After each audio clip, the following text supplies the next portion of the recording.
Уважаемые коллеги, дорогие друзья, добрый день. Меня зовут Марина Вышукова, я Dear colleagues, good afternoon. I'm Marina Vyshukova. I'm the General Director of the Initiative for the UN in Russia, Sustainable Development, and we have different participants today, both online and offline, and our subtopic of the section today is dedicated for the social and environmental investment of the business for the sustainable development, which is quite important for us because such initiative involve different businesses, both major and small businesses, to take part into this international global contract in order to obtain sustainability, contract corruption, and the participants of this contract also take an obligation to follow the goals of sustainable development. The goals of sustainable development and the system of sustainable development of the UN is probably that you already know, indicators, indexes, and the follow-through path for the business and community to take some effort to stop the degrading of the biosphere, deterioration of the biosphere, to fight climate change,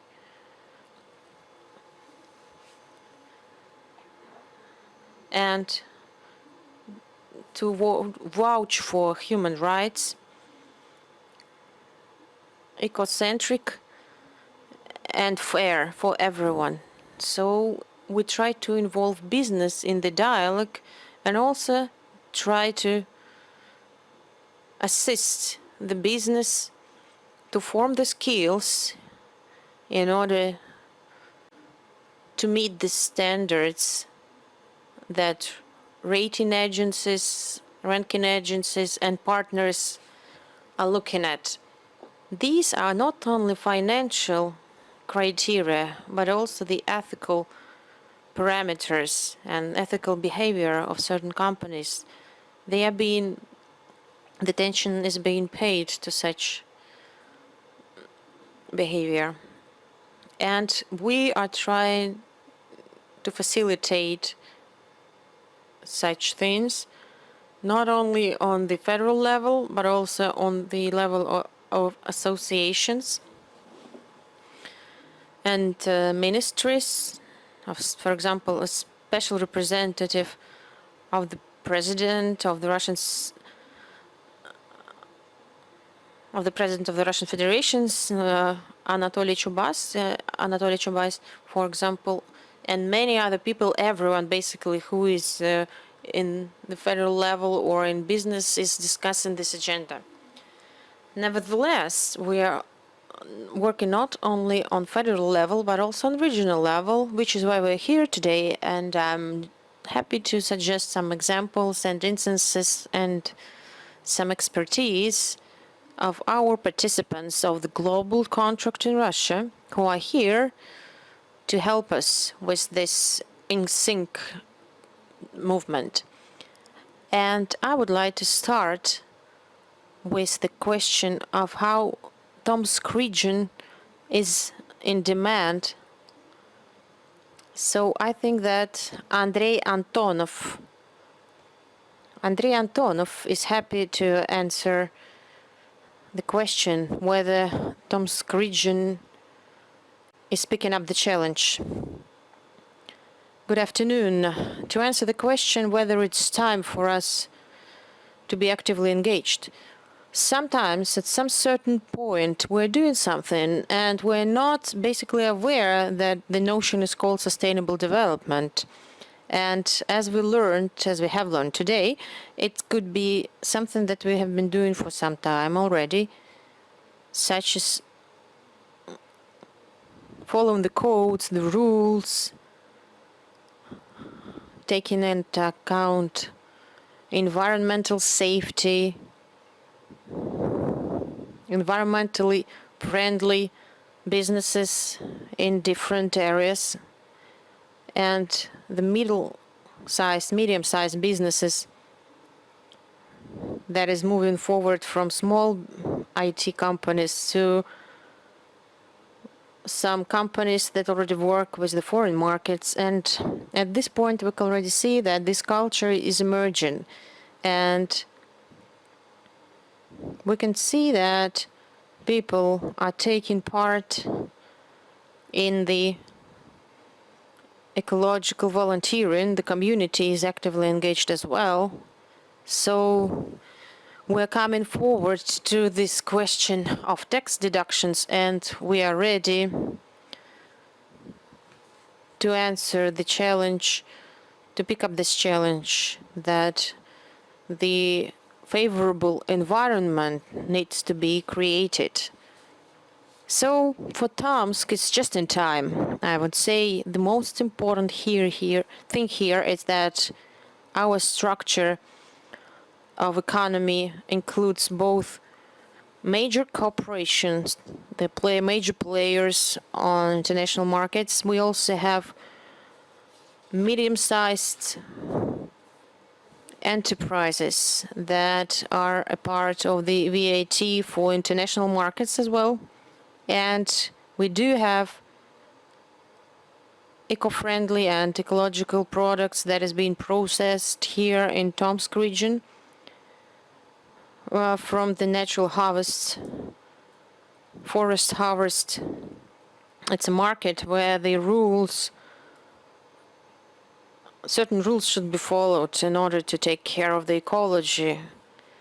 Because when it's not as good as the ecologically safe as it's stated, then it's not the worthwhile project. And also we're speaking about the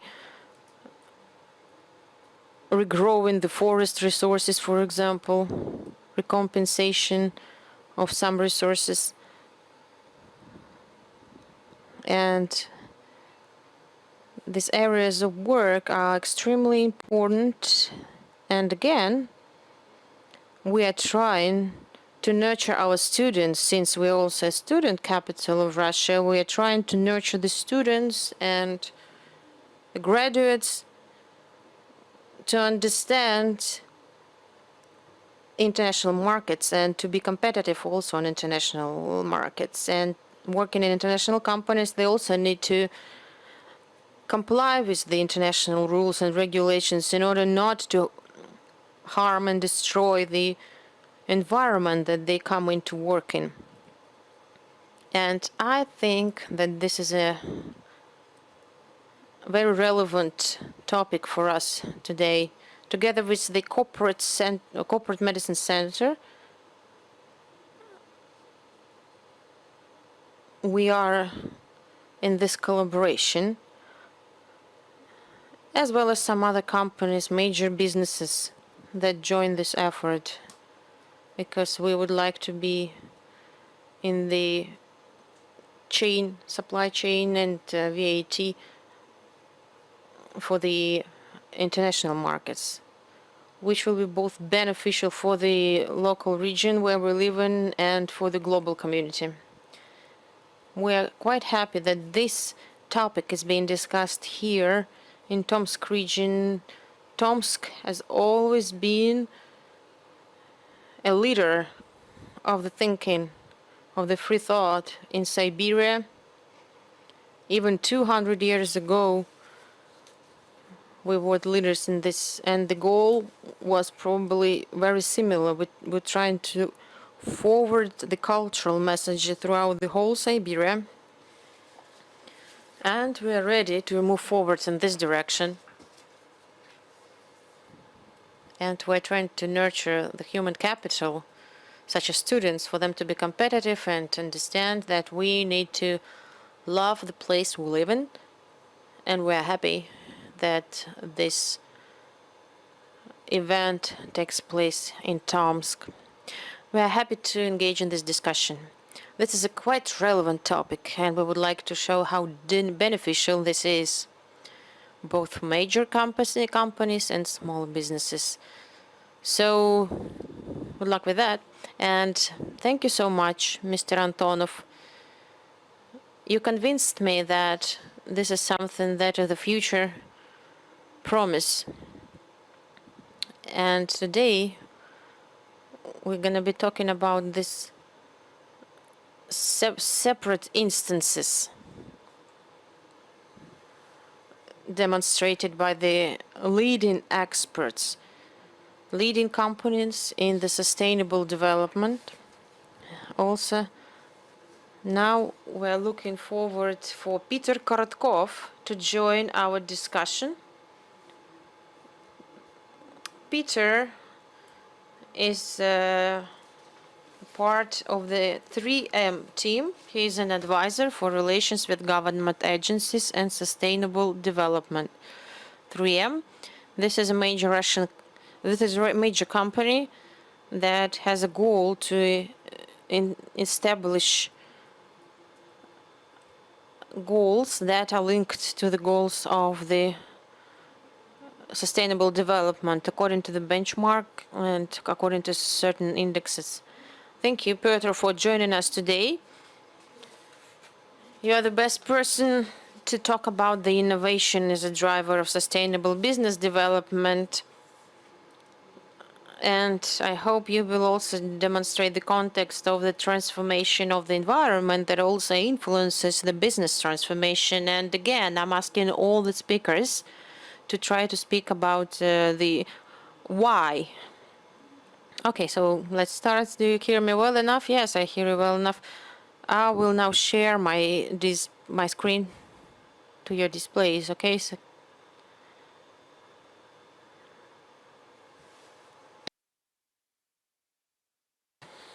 colleagues, can you see my presentation? Yep, yeah, we do. We can see it. Thank you for your kind introduction, Marina. It was a nice introductory word from Mr. Antonov as a government representative.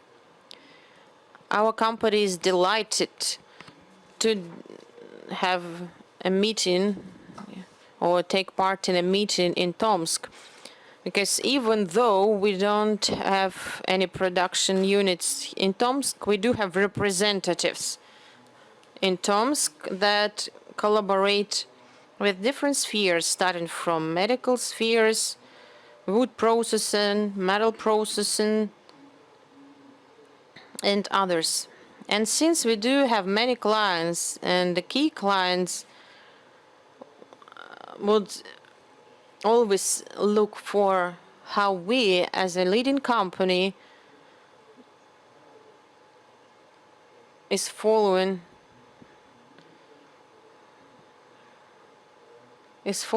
this path of the sustainable development.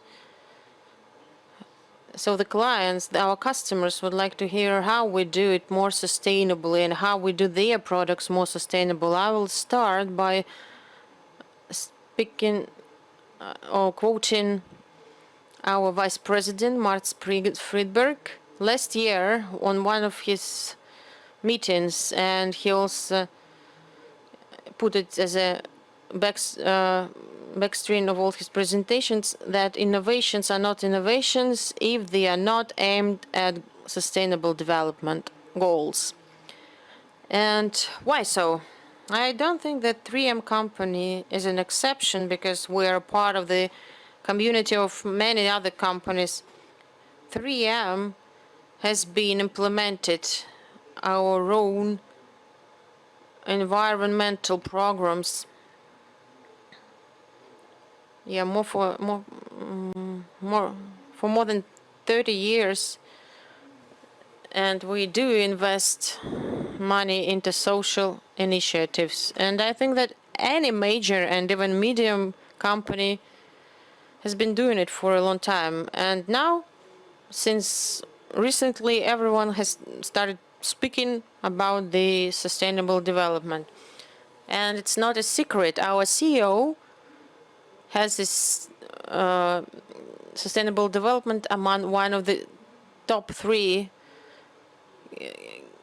key performance indicators. So we do keep goals. So I will try to focus your attention on some things that exist globally. So if before the business was in this discussion how to make the rules of fair play, of fair communication between different different cooperation and governments and customers, for the rules to be fair and not harming the community, but instead improve the environment and the community. So today, the programs are straightforward and clear. And Marina, correct me if I'm wrong, but for this decade is the decade of actions. We have shifted from the negotiation, discussions to the actions. And even if it's probably not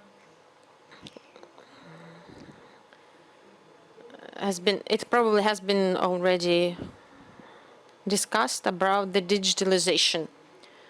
My forecast is that in the next 2-3 years, every product will be very transparent in terms of its production. If we talk about the situation in Russia, our government is a leader, or plays the roles of a leader, of driver in these changes. Government and business international partners discussed how do we achieve this sustainable development, starting from fighting poverty and some in environmental issues. So, since our government started to be very serious about this agenda, I'm pretty sure that within the next 2 years it will be one of the major goals. And if 2 years ago, if you follow through the chart, follow the website of some company, sometimes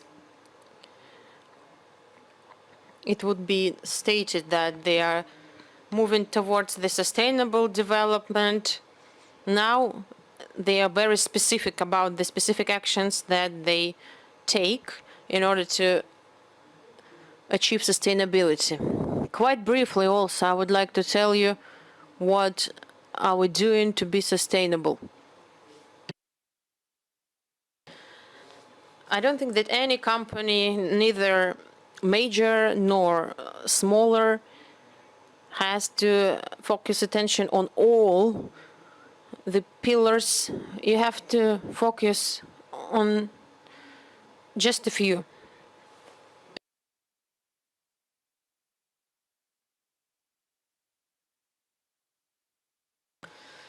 So our pillars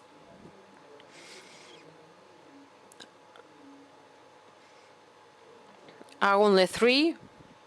A year ago, we made a promise that every product that we make will have a part of sustainable commitment.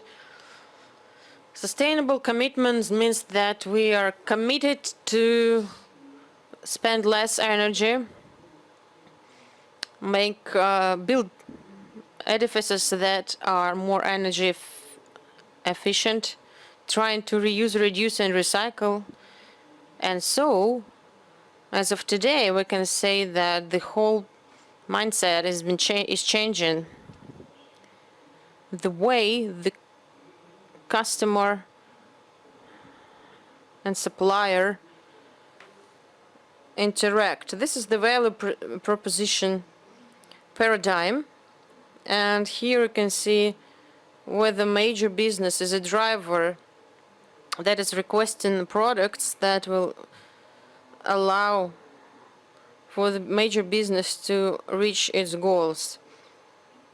And the suppliers who want to be a part of the supply chain, they will have to commit to the goals.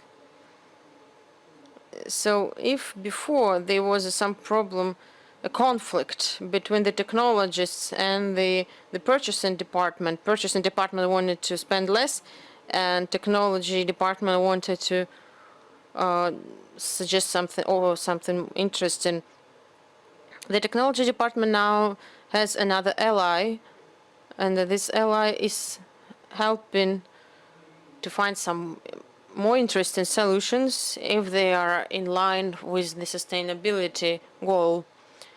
And the director also is an ally for this new technological driver. To finish my presentation, I would like to say the following. Oftentimes, I hear such opinions that we're small business, it's not about us.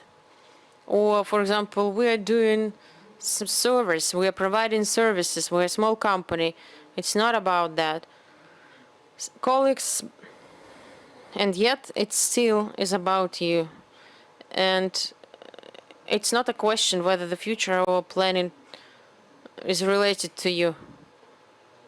And the whole business is now transforming. So you are either within the supply chain or you are out and not a part of the game. So here on this chart you see in green is something the areas that are committed and contributing to the Sustainable Development Goals. And the blue are both creating and capitalizing for that. In my opinion, such changes have already happened, and at this point it's just a moving train, so it doesn't matter whether it's a business or a region. If it wants to be successful, then you have to enter here. Thank you so much, Piotr. This was a great introduction, and now try to stay online if you have any other questions. Now I would like to give the floor to Evgenia Chistova, Head of Sustainable Development, Wimpelcom, Beeline, Russia. So today we will talk about sustainable business practices as a driver of social economic development of regions. Evgenia, you have the floor. So please focus on economic, commercial, and market factors that motivate your company in particular and others to integrate into the regional agenda. Hello, dear colleagues. I hope you hear me well. I would like to support the ideas of Piotr that innovations today cannot be considered without their influence on social and economic progress, on climatic agenda, and so on. Everything that today constitutes the basis of our economy. We cannot develop financial markets, we cannot develop large industry or supply chains without considering the impact of this agenda on these processes. The drivers for us as a large business company include personal motivation, our understanding of our responsibility to implement these practices, huge role of the state. During the last 2 years, we see huge progress and increased interest and clear communication in terms of the expectations of our government to small and medium-sized enterprises. And we are driven by the international supply chain, since large international clients require ESG politics and tender relations in particular.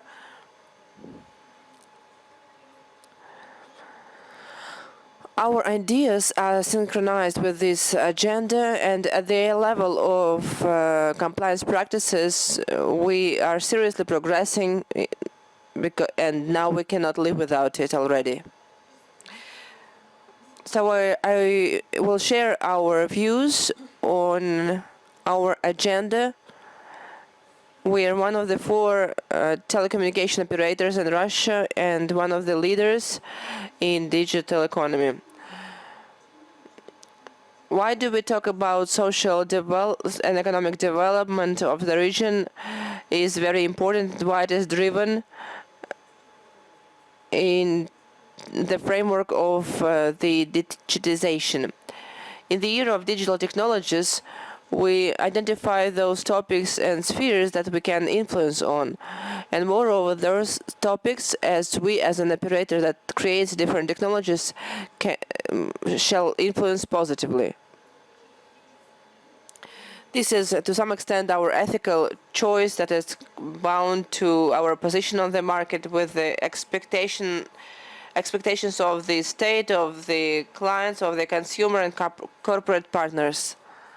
All this is interrelated, and clearly we identify those areas as the technologies for better life. We put a lot of effort into the development of civic society using technologies. A bit later I will tell you about our project in this area. The supply chain, standard labor conditions, digital economy are very important here. They'll invest a lot into this aspect and give a lot of trust for future consideration. Universal design and available environment are also important topics. And another huge area for discussion is the creation and implementation of green technologies, smart solutions to improve energy efficiency and implement climatic agenda, not only for us, but for the entire supply chain. Talking about our ESG strategy, we focus mainly on technologies and our major business expertise. Besides, it is important to understand that we put a lot of emphasis on communication. In order to formulate your ethical and technological, in our case, position for positive transformation of the society, we need to do a lot of work. Here, for us, the strategic priorities include inclusiveness of economy and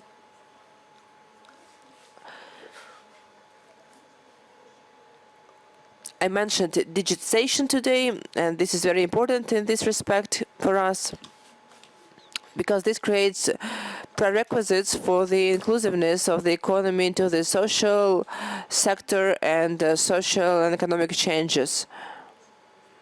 More and more people are involved and engaged into this inclusiveness. Safe and sustainable cities for the development of social infrastructure are those aspects that we can influence on, and we can help local governments to achieve better results in terms of technology. An important factor for us and one of the key objectives of sustainable development is partnership. This is target number 17. Because all technological innovations that we produce together with our partners, and these are not only our technological partners, but a wide range of social partners, starting from the social sector of non-profit organizations, ending with the state sector, with which we develop innovations for better life and social development. Our main focus is the technology that helps developing the economy and healthcare, ensure even equal access to education, and rescue technologies, as we call them. Due to the growing number of emergency situations, climatic disasters related to the climate change, such technologies are quite relevant and help to overcome this challenge and search for better relevant solutions. Talking about how telecom can influence the social and economic development, let me give you an example of the pandemic, although maybe we are tired with these examples.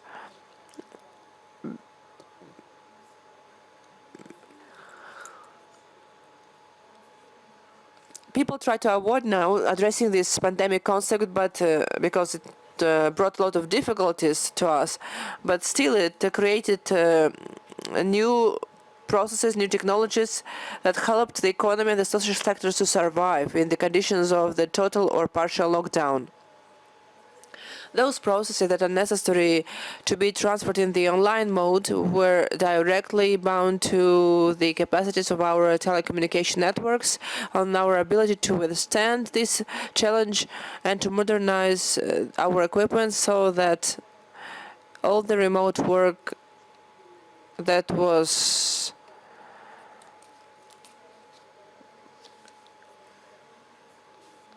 introduced at that time. This includes telemedicine, virtual education, and e-learning and so on. They were based on the infrastructure of the country.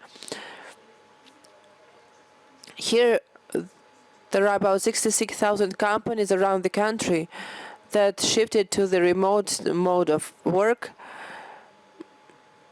And in the shortest terms, they shifted their worker to this remote mode, and this required the development of already existing technologies and creation of new technologies.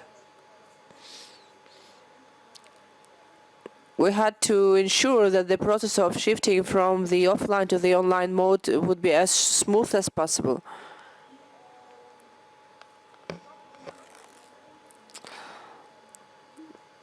How can we extrapolate the technologies to social and economic development of regions? Of course, the main focus is on the ability to operate data arrays. Huge amounts of data and information is circulating around the country, and big data is the technology that allows analyzing this data and create new services and processes at local levels. For example, we used this big data very actively for the development of cities and different settlements.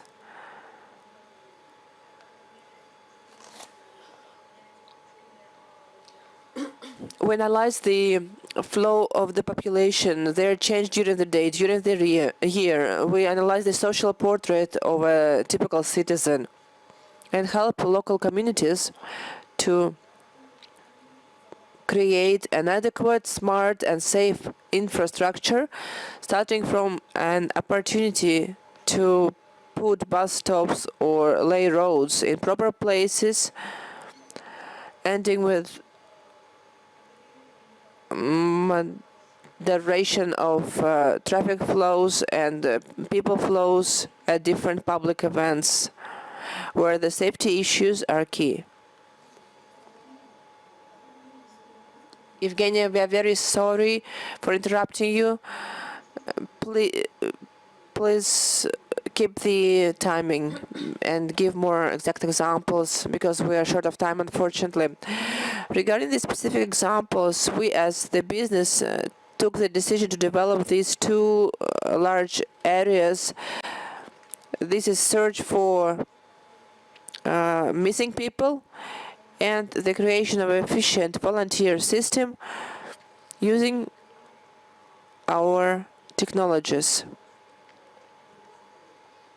our communication technologies. We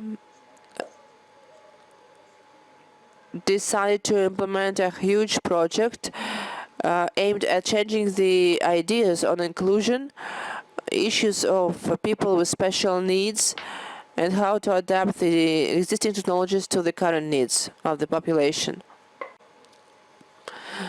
In other words, we can say that using technologies we can change the stereotypes in the society. Healthcare technologies is another area that we are strongly focusing on.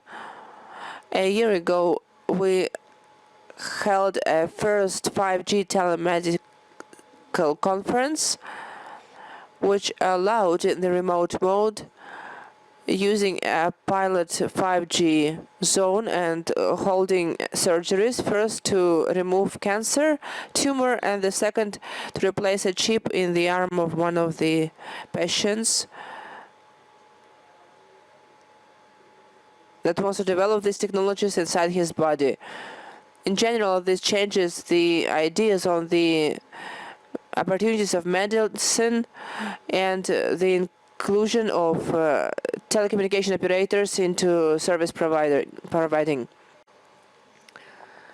The future development of communication will seriously affect the development sustainable development of agriculture, because using new technologies we are able to save some time. We are able to distribute the resources evenly. And I have a short video for you at the end of my presentation to show you how technologies and the responsibility of the brand that we are promoting regarding the rescue efforts, which is a very important topic these days. We believe that we were able to achieve strong results, and we call for our organizations to participate in this initiative. Please put on the video. Thank you, Evgeny, for your presentation. The video will be a very nice conclusion of your presentation.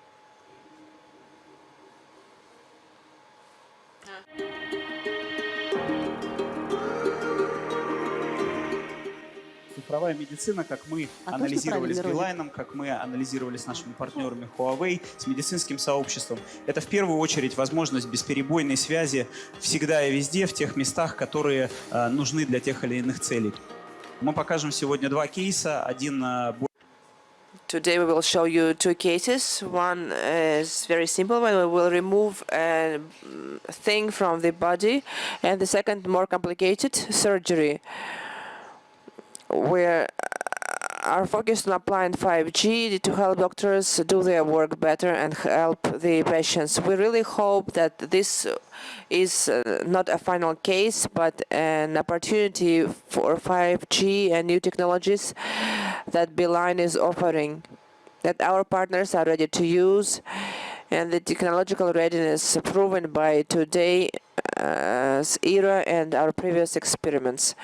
In Skolkovo and Gila clinics, we created a 5G network, a network that is able to show itself in different places. It operates on test frequencies, but this is a full-fledged setup. We collected some equipment for hospitals, for consulting, for an operator. What you will not see an operator, but this is a huge work. We transmit the signal through 5G technologies. The delay is very short. We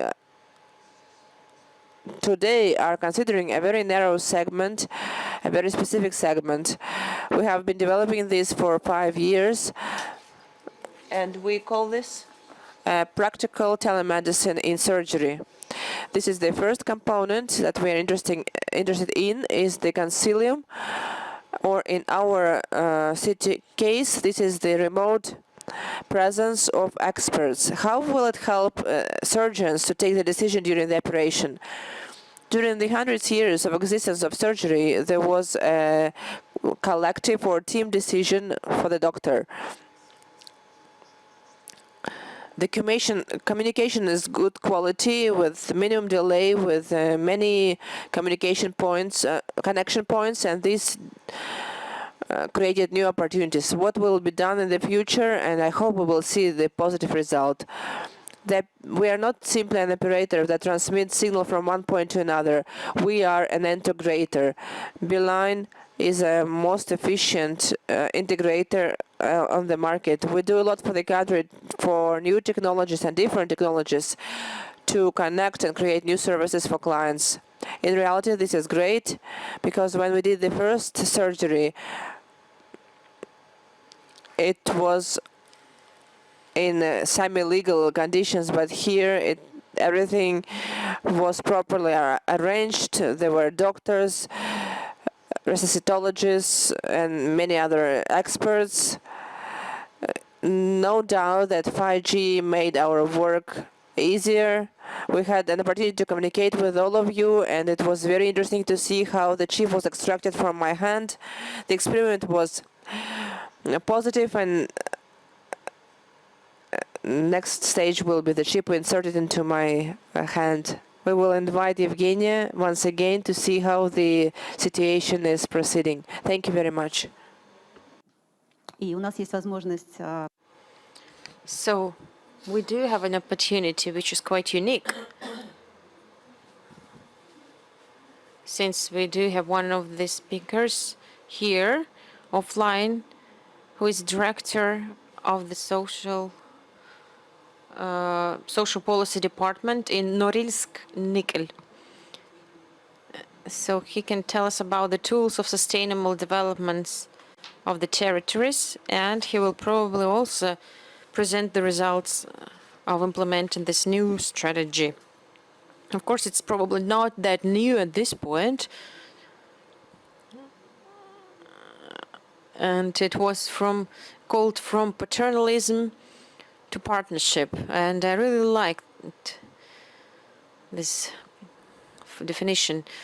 What are the results? So the results are probably that we have moved on from the paternalism to partnership. It was our motto back in 2013 when I first joined this company. Actually, this was the year when I just joined the company to implement this strategy. About the implementation, let me do my speech standing. I'm not Steve Jobs, but I think that standing is more convenient for everyone. For starters, to understand and to give you a feel for what company we are a global company. We are a leading company of nickel, palladium, and some other metals production. We are on Taimyr Peninsula, the city of Monchegorsk, and nickel. It's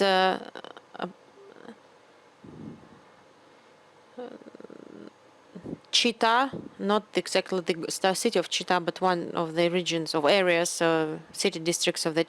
But the main branch is Norilsk, the city of Norilsk. I would like to start by the following. So you're sitting here, you're listening to my colleagues, and you're listening to me, and you will be listening to someone who is then.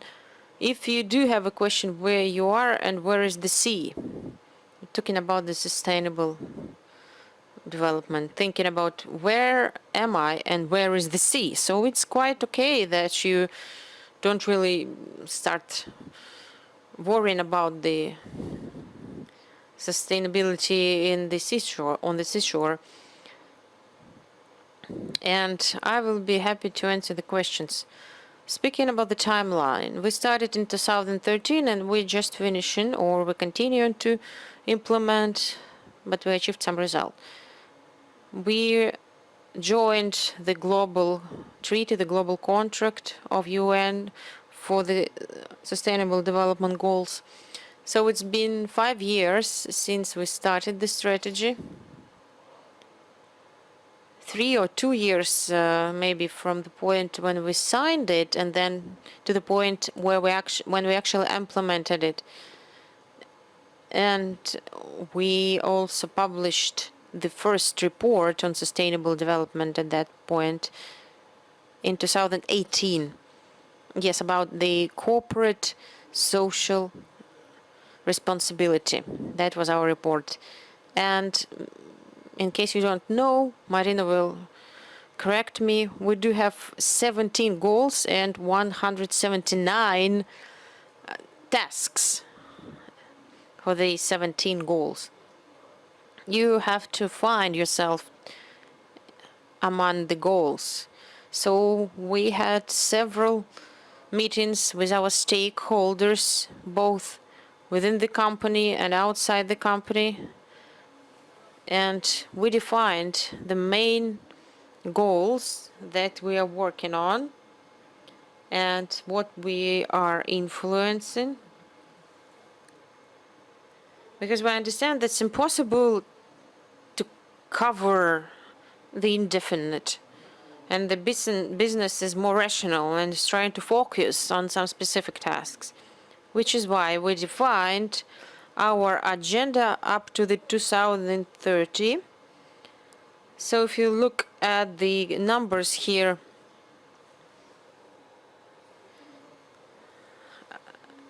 the numbers and figures show us how serious we are. And see, it says how much we spent for the attainment of the goals. It's some 183 billion rubles, so it's quite serious sum of money. I will also be talking about social initiatives, but in the end of my presentation, I will also share about the business initiatives and why it is interesting and why it's important. Why do the experts in big companies talk about it today? It's exactly why I was mentioning about the sustainable development for the big companies. They are global in international markets and so on and so forth. So we see that they received this agenda first.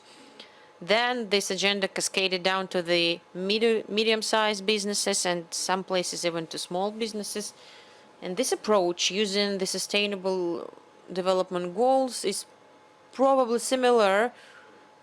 And yes, it's identical for all types of businesses. So it goes to the medium-sized businesses from the initiative from the president, from the government. The colleagues mentioned that our president was also supporting this initiative in his speech. So it's a trend that is comprised of different areas that cannot be ignored. And we created a matrix for ourselves and identified the principles and the tools or mechanisms. Once you understand the principles and mechanisms, and then it's all much easier, becomes much easier. And one of our initiatives is the World of New Opportunities educational practices. One project that is called a break for the students, for their parents and the teachers, school students. The teachers and parents want their kids to become educated, independent, and so on, and active in their community, and some other stakeholders try to influence that process somehow. What we try to do is we try to make this single project that collects everything in one batch, so to speak. And it's been 2 years, and I can tell you that the results are very impressive. And the second project that I would like to share is the iMake League. The iMake League is something that we're looking for our future engineers that are basically everything for us. The desire to create, to design, to invent is something that we're seeking in our younger generation. So this is a new competition for young inventors, from 7 years old to 16. So kids, they suggest their inventions. Of course, they are in different spheres, but they are from kids. We do have, first of all, the original stage, and then we give them a science for the Southeastern Asia and for the Geneva, where there are science camps or forums for young inventors. So on one of the forums in Geneva, two younger inventors from us, they only admitted there they have patents for their inventions. So two of our competitors took part. So they have to present the inventions there by themselves and in English. And this is a thing that is very interesting, as we can understand. To the left, you can see the project Break Urban 2021. It's about the city, so we wanted to make it more city and urban oriented for different reasons, because this year the renovation, we will make some renovation projects in all of our cities where we have production. And why again the cities are important to us is that it's because the competition to get the best of the employees is rising. So we see that new employees not only fight for the better salary, but also they are interested in environment, opportunities for their children, urban environments, schools for their children. So 81,000 81,000 people of Norilsk work for Nornickel. So we do understand that mostly these are people somehow connected to us. And we decided to make this project that will help people to understand how they want to see the city and what they want it to look like. Another corporate initiative that we started is the volunteering. Volunteers are SDG drivers here. First meeting with our volunteers happened just as well. They were sitting there and thinking, why are they here and what is that they can do about the sustainable development. So the first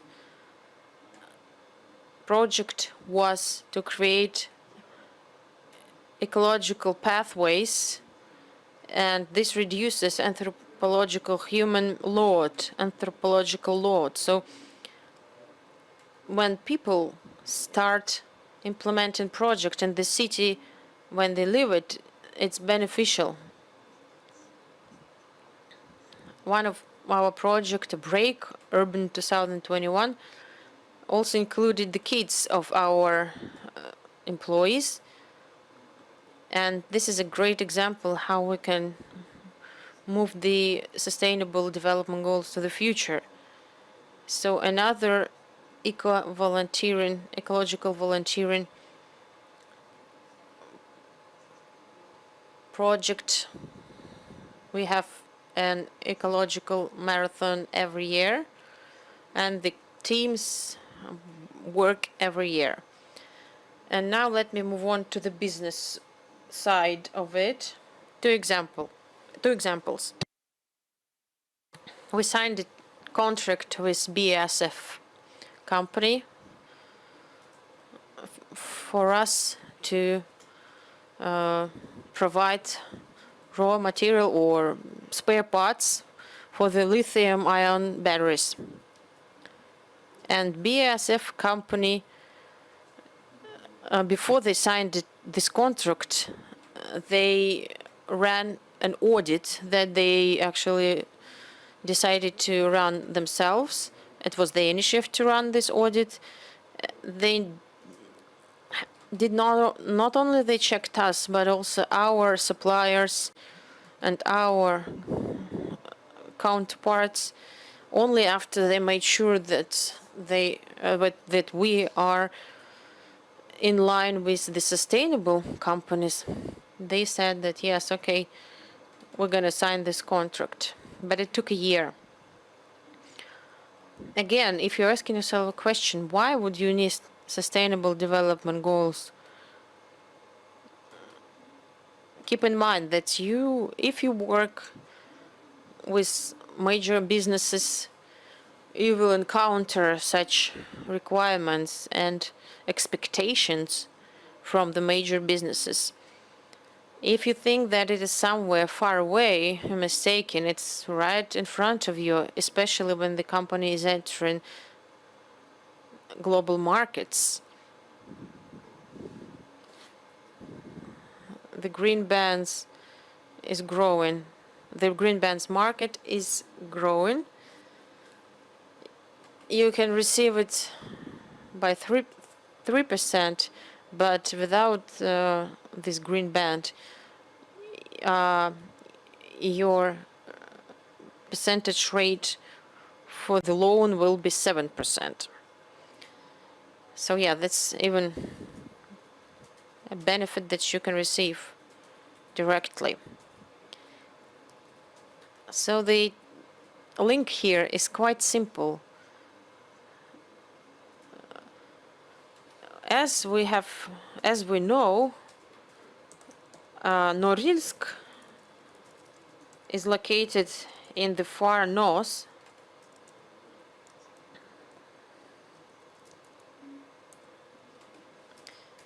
and we found that initially the permafrost or perpetually frozen ground is not perpetually frozen due to the probably climate changes, and for us it means a lot. It's a colossal thing because the buildings start shifting basically. The foundations are starting to move from the initial places and so on and so forth. So we can see the changes of the climate, and we can feel it's tangible. The sustainable goals are tangible for us. From each and every point of view, this is something that is vital. So you have a choice whether you hop on this train and your company's development, or you just hop off and do something about it. That's it.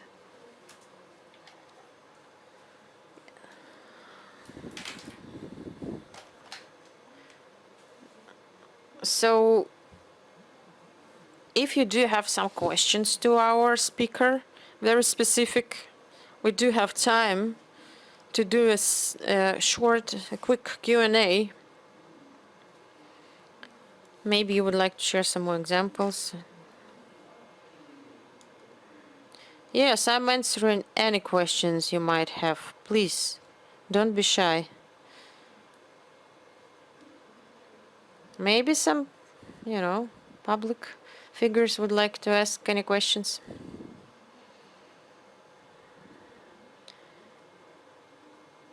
Okay, then I have a question. An important thing about the sustainable goals is an impact. To understand the impact, we need to learn how to evaluate this, estimate this impact. Do you have some tools to evaluate it? So we do have two factors that influence this. First industrial and the second social, and we are not a chocolate factory, which means that we do need to monitor a very strict SHE requirements, and we need to see our waste. We keep a track of the toxicity of our fumes. We have to comply with all the regulations of Russian SHE and ecological agencies. So for this we have a very strict and precise system of monitoring. Speaking about the social impact, so here I can't say that we are in the beginning of our journey, but we are somewhere in the middle of this journey, and every 3 or 4 years we do evaluation of all our initiatives, and based on the results of this evaluation we modify this program of social initiatives, and it identifies all the mechanisms and budgets for programs of social endeavors. So quite soon this month we're going to be reviewing it, and it includes the sustainable goals development. We included it in there, so I think it speaks for itself. The organizations that are taking part in our competition of project, they will also have to take into account the SDG. Not only take into account, but also do. I've got a question, and thank you for your report. It's just an interesting information. I'd like to say that we're working with Nornickel in Geysers, and taking into account that our conference is medical here, my question is about the SDG, about the safety, medicine and well-being.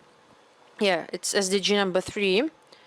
So my question is, how do you implement this goal number 3?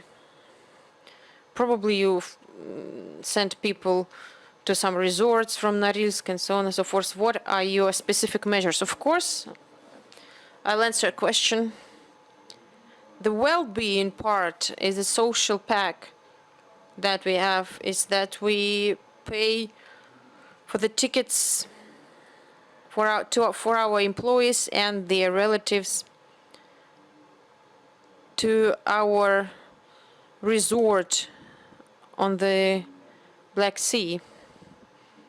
It's called Zapolyarye.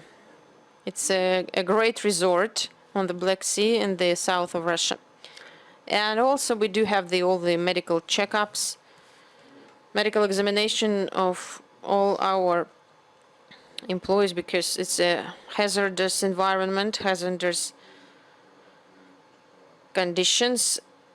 That's number 1. Number 2 is that we do have the additional medical insurance, extended medical insurance, not only in Moscow but now also in Norilsk. And we are about to open a center of corporate medicine in Norilsk as a company, our own.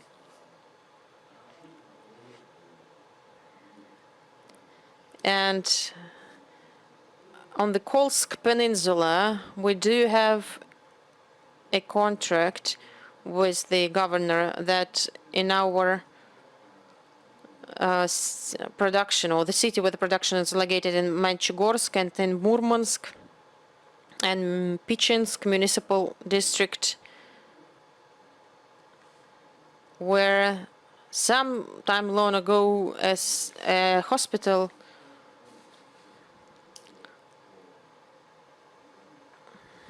ceased to be built. So they started to build it some time ago, but then they didn't go through with it. So we might be involved into that, a new hospital. All right, thank you so much.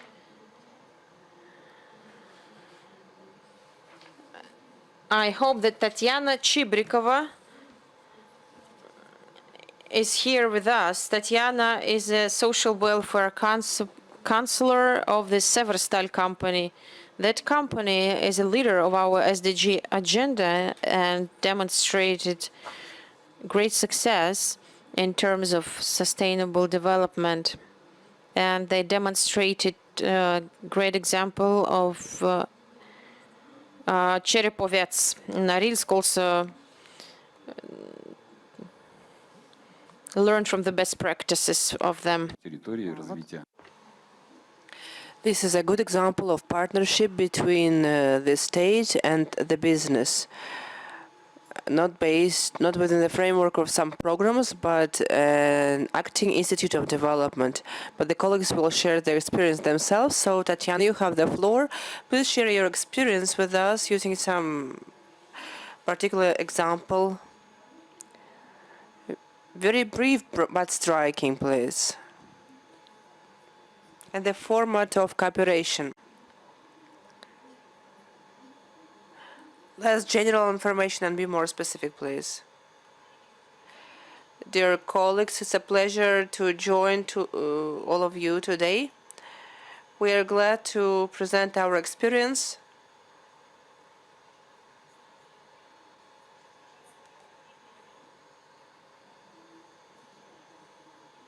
Do you see the presentation well? Yes, please continue. Today I would like to talk. Since the conference is devoted to the medical topics, so one of the objectives of sustainable development is well-being, health and well-being, and I would like to present our experience in this area. I would like to say a few words about other objectives and other projects that are being implemented within this agenda. You of course know Severstal company. I see some of our colleagues in the meeting room, but nevertheless I would like to present some information to you. The head count is 52,222 people. We have 8 major regional offices. The largest office is in Cherepovets, and I'm welcoming you from Cherepovets in Vologda region. We have the largest asset here, Cherepovets metallurgical plant. So today we will talk about the example of our project in the sphere of sustainable development regarding Cherepovets city and our cooperation as a business representative with the region where this large business is located. So these are our major numbers. We pay over 30 billion taxes.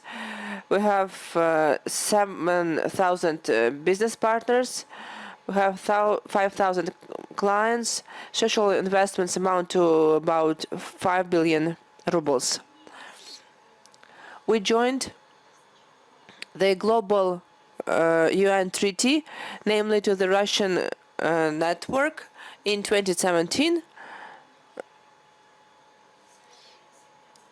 We also addressed 17 objectives of sustainable development, but we identified 7 priorities which are shown on the slide. And we decided to unite our efforts to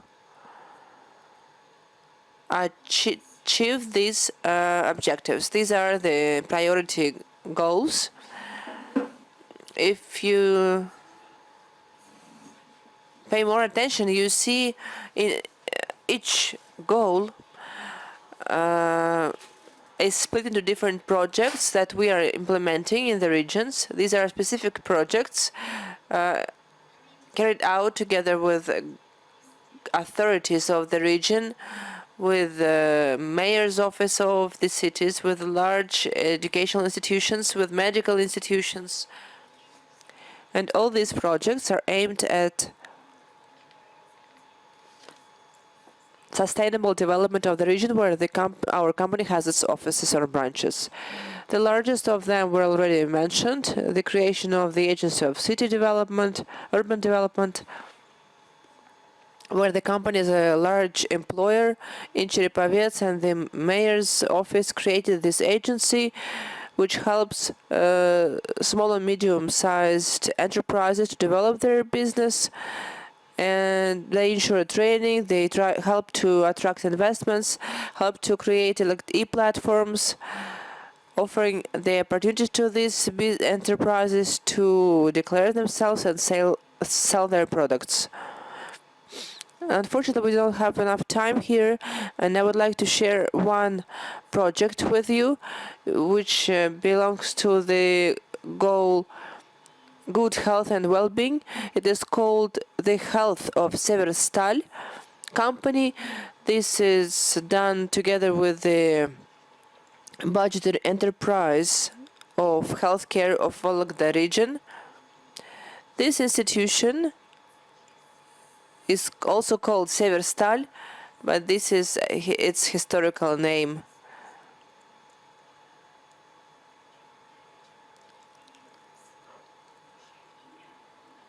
We have the same name. We are pleased to have the same names. We do not object, but this is a budgetary enterprise, and we have a huge partnership project with them, and I would like to share the details with you. This goal, good health and well-being, for us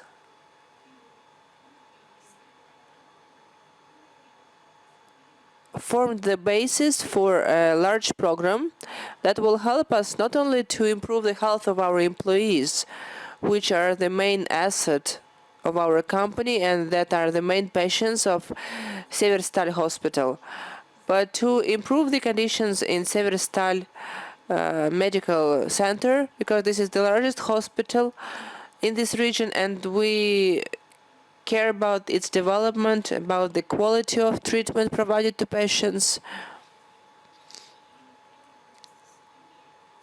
And we together try to define the future of this institution. So one of the major tasks within the program is to improve health and reduce the morbidity, to increase the availability and quality of medical services, to create conditions for effective medical care at pre-hospital stage, to develop preventive measures, to develop an active and healthy attitude among citizens. This is the concept of the program, which is aimed at our employees, citizens of the region, of the where Severstal company is located. The huge block is devoted to sport events for the families and veterans of the company. Healthy nutrition at working places is also very important, and this allows solving a variety of problems related to the health of our people. In the previous presentation, in the Q&A session in particular, you showed some interest to the activities of the company regarding healthy development of its employees. So in terms of the diagnostics, prevention, treatment of our employees, we have several blocks, each of which includes different programs implemented by Severstal. First is the sanitary and resort treatment and healthy lifestyle of employees and their families and company veterans.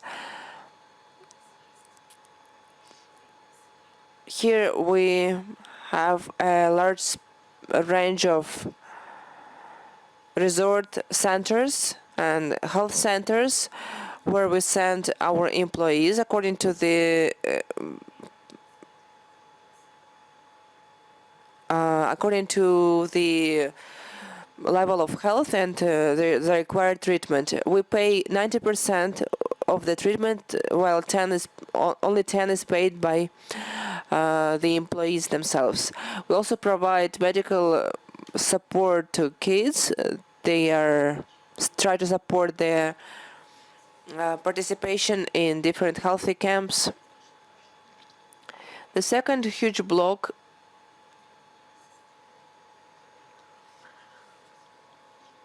is the system of annual routine checkups, sponsored of course by the company. The annual coverage for such checkups should be 10%. 100%. This is our target.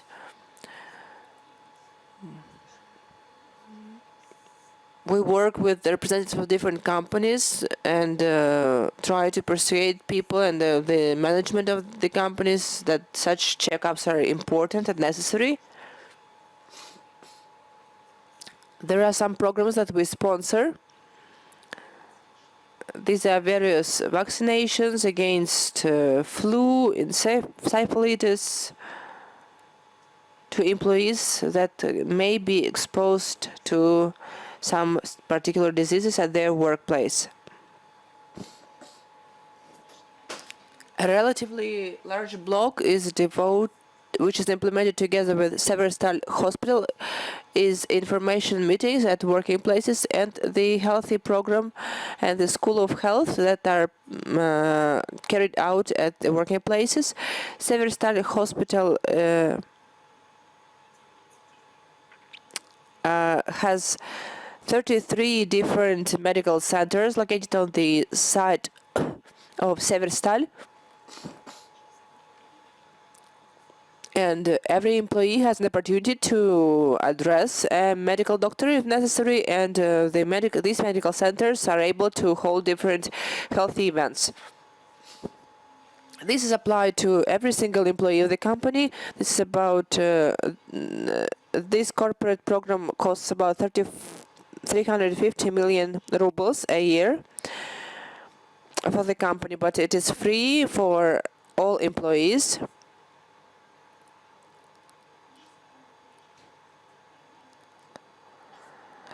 This includes dentistry, hospital care, different examinations, checkups, diagnostics, and treatment. Together with Sogas company, a few years ago, we proposed adding individual insurance to corporate, besides the corporate insurance. This is not free, of course, but the cost is quite democratic, quite low. This allows an employee and members of his family and a pensioner of the company, besides the regular insurance, get additional services on diagnostics and prevention of different diseases. So during the last 4 years, several employees of our company have this individual insurance certificates. As for Severstal Hospital, as I already said, this is one of the biggest hospital, covers over 75,000 patients a year. We identified key areas of development because by developing this hospital, we as the company believe that we improve the quality of medical services that we provide to citizens in Cherepovets and Cherepovets region.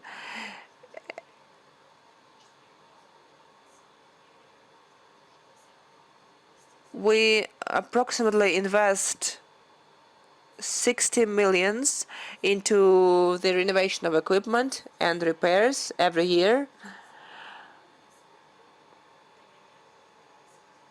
which Severstal company purchases at its own expenses and gives to the hospital.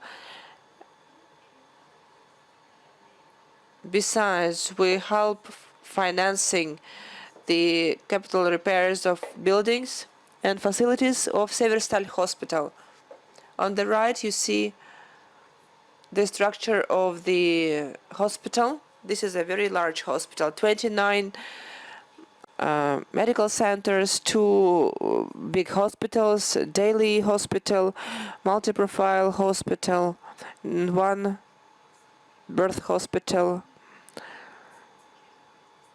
So there are many buildings belonging to this hospital, and the capital repairs are the responsibility of Severstal company. Sorry for interrupting you, but you have 1 more minute to sum up. A few more words. These are some projects that help developing the quality of services provided by the hospital. One of the projects is client focus, where we assess every year the quality of medical services provided to citizens and our employees. There is an active feedback line available to all employees and citizens. Based on the feedback provided by a person, we take a joint decision together with hospital representatives. Then sports events are also very important. We put a lot of emphasis on this, on the development of this sphere, because we believe this impacts their well-being and health.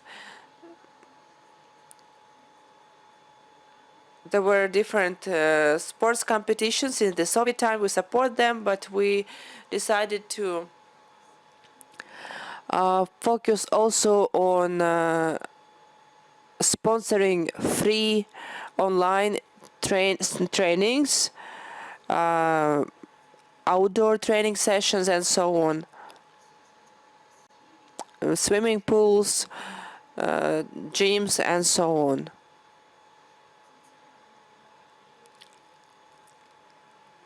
We also arrange some sports tests where people can try their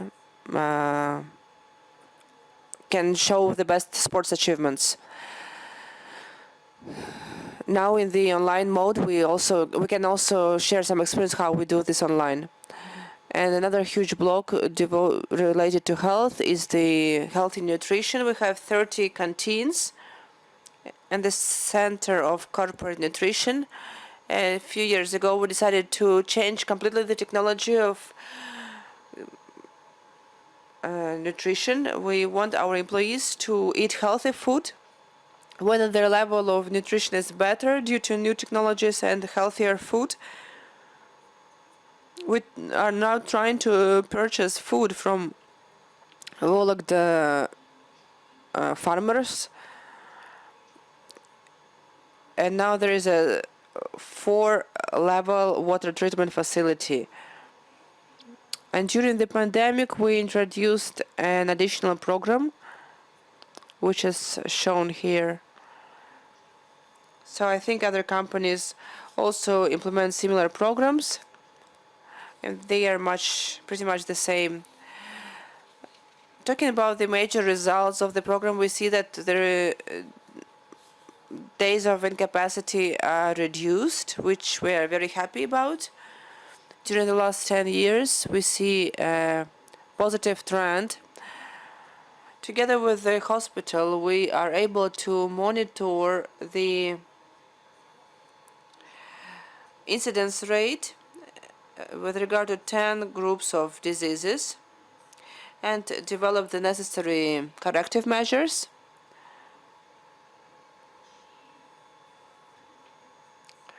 If necessary, we can discuss the urgent needs like training of doctors, online consultations, purchase of new equipment, and so on. And now we annually approve different programs for the prevention and healthy lifestyle of employees, and the programs for the development of the hospital itself. So that is all. Thank you very much.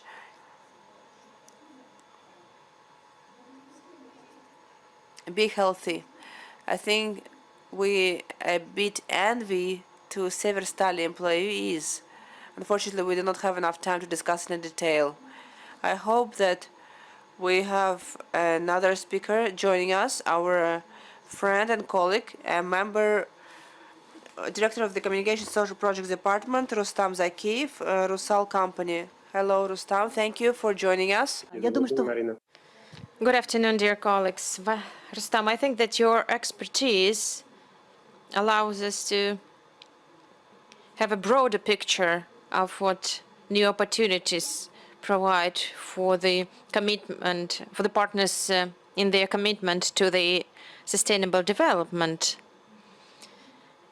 So what problems, contradictions you see, and of course benefits. I'll try to be brief. My presentation is being delivered by your editor, please. No, it's not my, not my presentation. Not me, not me. So, while it's being open, I would like to introduce myself that I'm a part of Rusal. We are part of the global contract of the UN since 2002.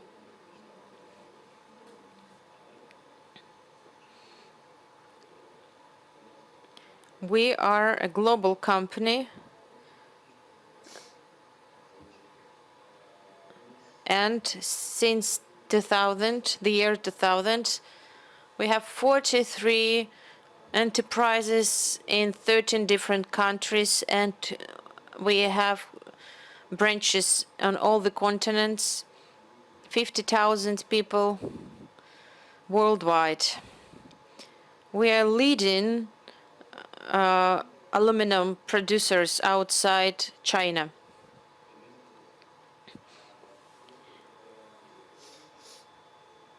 Outside China, and also we are leaders in producing the alumina or the alum earth. Speaking about the SDG, in my presentation it will be deciphered within the three main priorities: ecology, social, and management. So ecology means biodiversity, quality of air, rational waste treatment, and safe usage of waste ashes. And speaking about personnel, it's working with the communities, social and cultural diversity, and fair opportunities, fair practices. And we also have a plant in Guinea where there was a revolt, a revolution not so far away, and we hope that our interaction with the new government of Guinea will continue, or at least they told us so, that we will be closely embedded into the community.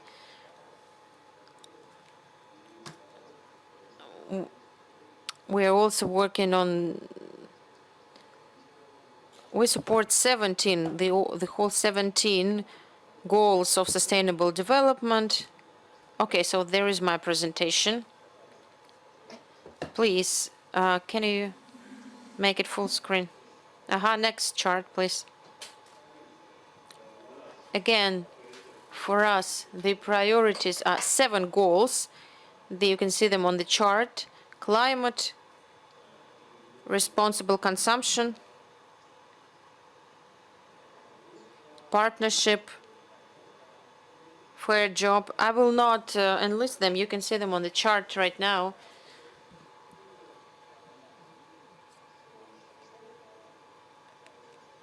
Next chart, please. Quite recently, there was a report, and it triggered heated discussion. And there are no fake reports. All the reports are being prepared with the relevance of international standards, and every figure that is in our report has been proved and vouched for international organizations and auditors. We had Ernst and Young company auditing us, and every figure and every number that we have in our report has been vouched for.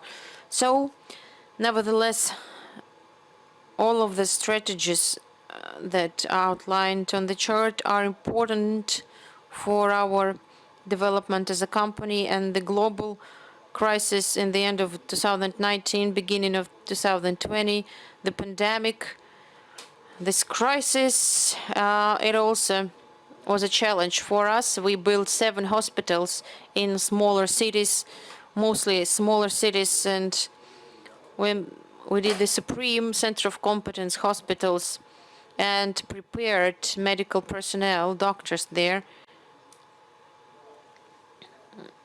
which allowed us to improve the situation with morbidity and mortality. Over 7,000 persons also were treated in our hospitals. We included our retirees, our senior citizens from our company, and we included volunteers to help them during the pandemic. So we worked together to overcome this crisis. So the topic of climate change is one of the key and priority issues for us. Recently, we have identified our strategy that by 2050, we need to be at zero of the greenhouse gases. And where are we here? We reduced the electricity intake by 4% by 2012 and 3% of reduction of the greenhouse gases. Also, we have a program of 1 million trees. Within the program, we introduced the fire safety rules over 114 in this year and over 1 million last year. So if we continue along the same lines, the same things are in line for our corporate development. So for us, for Russian business, it's the competitiveness. Sustainable development is something that allows us to be competitive on the global market.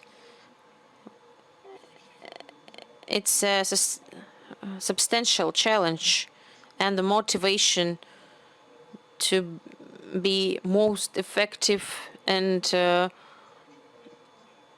fast to invest the sustainable development practices in our work. And we understand that these are a huge investment, but they are not in vain. We can see the economic effect of the investment, of the measures that we take. For instance, we suggested a new product, a low carbon aluminum that have an insignificant percentage of CO. And we see that this new product is receiving accolade from our customers, and we see the demand for this project. And the demand for low carbon metals is increasing in Europe. And we see that we are now a part of the global supply chain. our main clients are motor manufacturers and automobile manufacturers. We all understand that at some point today or tomorrow, all the participants of our supply chain will have to shift their practices towards the sustainable development that will help them to change their VAT.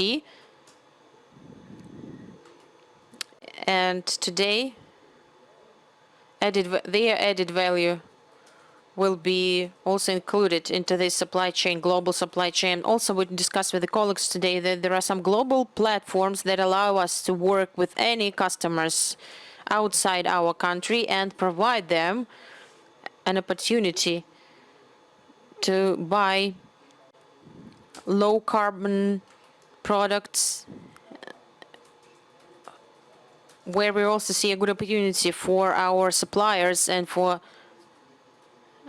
small businesses and medium-sized businesses by implementing the SDG, see the growth in their sales and volumes of their sales.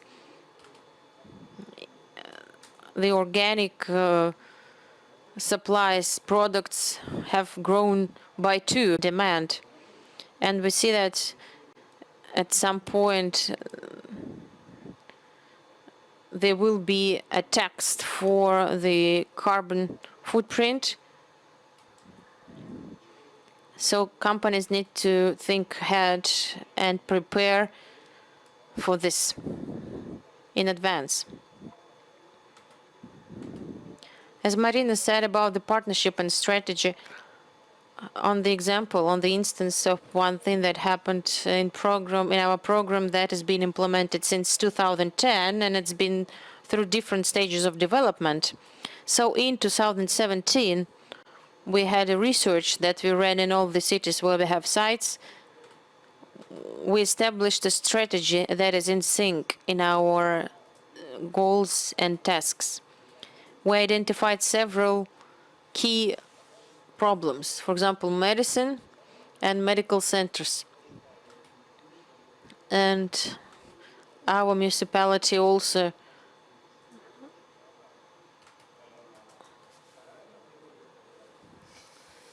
in line with that. So the second problem was the condition of public spaces. Since, as colleague already said, our public spaces, our city's environment condition is very important for our employees, and it's a very important criteria for our future labor force. People think a lot about where do they want to live, and they're not. We don't want to see the flow from our company. We'd like to invite more people into our company. For that, we will need to upgrade the new infrastructure in Krasnoyarsk, Bratsk. Basically, we will have to build new aluminum sites.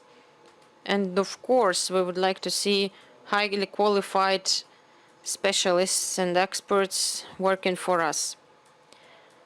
We discussed that situation with the local governments, and we discussed an anchor program where we talked about our partnership approach and did a research. Can you please also move to the last chart, the last slide? We had a competition for the public spaces, the last slide, and we had one slide for every big city. 6 projects took part in the Ministry of Building, of Construction of Russian Federation. So 6 projects were selected for the implementation to develop the urban spaces, urban environment. 450 million of investment that we received from rubles, 450 million rubles for medicine from local budgeting, and we also see great benefits in this urban development, touristic attractiveness, attractiveness for tourism, attractiveness for living, improvement of conditions of life in the cities. So this demonstrates when you're in sync with your plans and your social policy with the plans, for example, with the Russian program Comfortable Urban Environment, we can see the tangible results. In September, we're going to be running a presentation in Kazan and have a public spaces management, commercializing public space, and we will also help them to change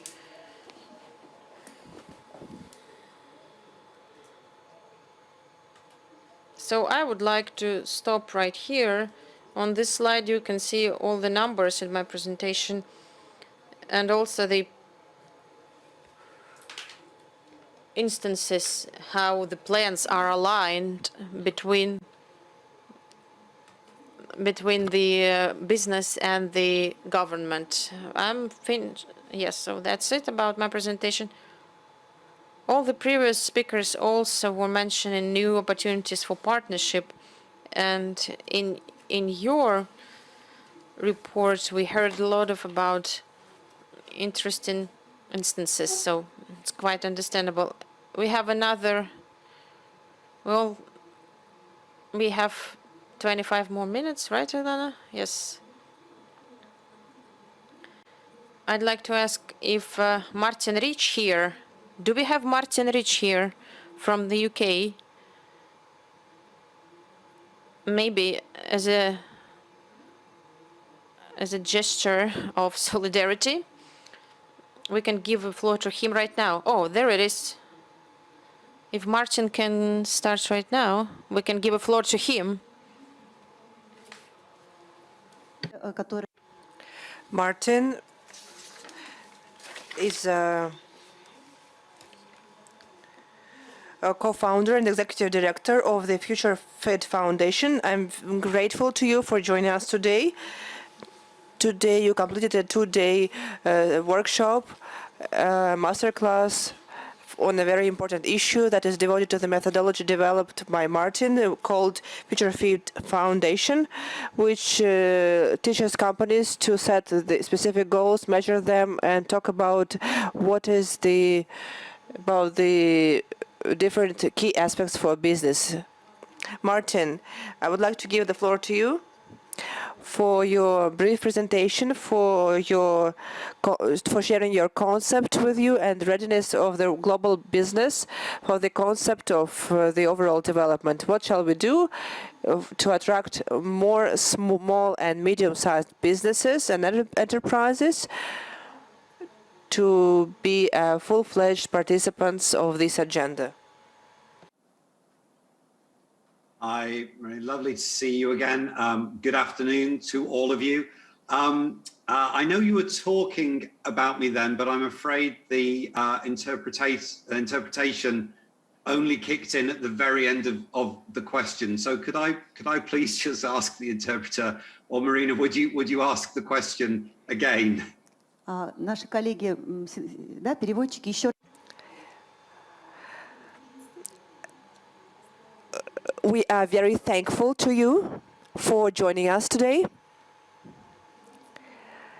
And I would like you to share about your Future Fit Foundation benchmarks, about the key aspects, because we are short of time, which may be relevant for any business of any scale, both small and medium-sized enterprises, about the key concepts in terms of the sustainable development. What do we mean by that, and how to engage business into this agenda?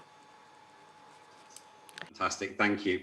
Well, again, it's a pleasure to be joining all of you. This is the first time I think I've ever spoken to people in Tomsk. I even had to look up on the map exactly how far across Russia that is. So it's a pleasure to be speaking to you. Greetings from the United Kingdom and greetings from London. So to the question, what is sustainable development? The way that Future Fit Foundation looks at this problem is to use the analogy of the finance world. We understand what it means to be trading at financial profit as an organization. If you are trading at a financial profit for a significant period of time, then you will flourish as an organization. You can trade at a financial loss for a period of time, but eventually your reserves will be used up and you will go bankrupt. So clearly over time, you need to be trading in profit more often than in loss. Nothing surprising in what I've just said. However, we need to be thinking in that same way for society and the planet. What is the break-even point for society and the planet? And when we think about it, we have been trading at a loss socially and environmentally for 200 years or so, ever since the start of the Industrial Revolution, through the waste that we produce, through the emissions that we produce, greenhouse gases and other forms of emissions, through the way we treat society and communities. We've externalized all of the costs and the impact of doing business so that we've internalized only the financial gains. Now that's good for that individual business, but it's not good for the planet and society. And the problem is we've been, to use this analogy, we've been trading at a loss socially and environmentally for so long. We've used up most of our reserves. And the result of which is society and the planet are beginning to crack. We've been growing exponentially. We've had more people on the planet today than there've ever been. We are producing more things. We are using more resources, but we're using too much. We are breaking all of the boundary conditions, the planetary boundaries, the societal boundaries. We've gone through this break-even point. We're starting to have used up all of our reserves. And as a result, the planet and society are going bankrupt. They are about to fall apart completely. We have a very, very short period of time to repair the damage and move back. We need to be trading positively in profit, socially and environmentally. And by that, I don't just mean in dollars, I mean in the sense of regenerating the planet and the environment, rebuilding the trust and the bonds within society that we need to flourish. So yes, of course, we need to be financially successful and profitable, but we also need to be socially and environmentally profitable. So what at Future Fit we've done is we've defined what that break-even point looks like in very practical terms. We haven't got time to go into it today, but we've outlined what it means for a business to be not causing harm, and what does it mean to be building the reserves and positively regenerating society and planet. So to me, sustainable development is all about which side of that line are you on. Of course, today, every business is on both sides of that line, but sustainable development is about moving in the positive direction. So we take ownership of our negative impacts and we seek to reduce and over time eliminate those, whilst ever increasing our positive impacts and ultimately being businesses that are successful financially because of the positives that we're creating, not in spite of the negatives. That, to me, is sustainable business development for the long term. Мартин, спасибо большое. Короткий вопрос, надеюсь, короткий.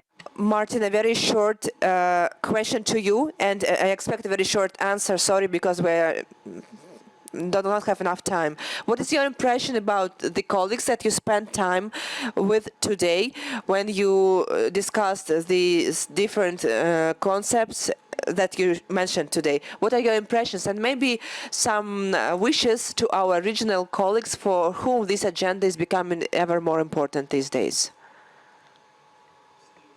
It's been a fantastic workshop, and the level of engagement was amazing.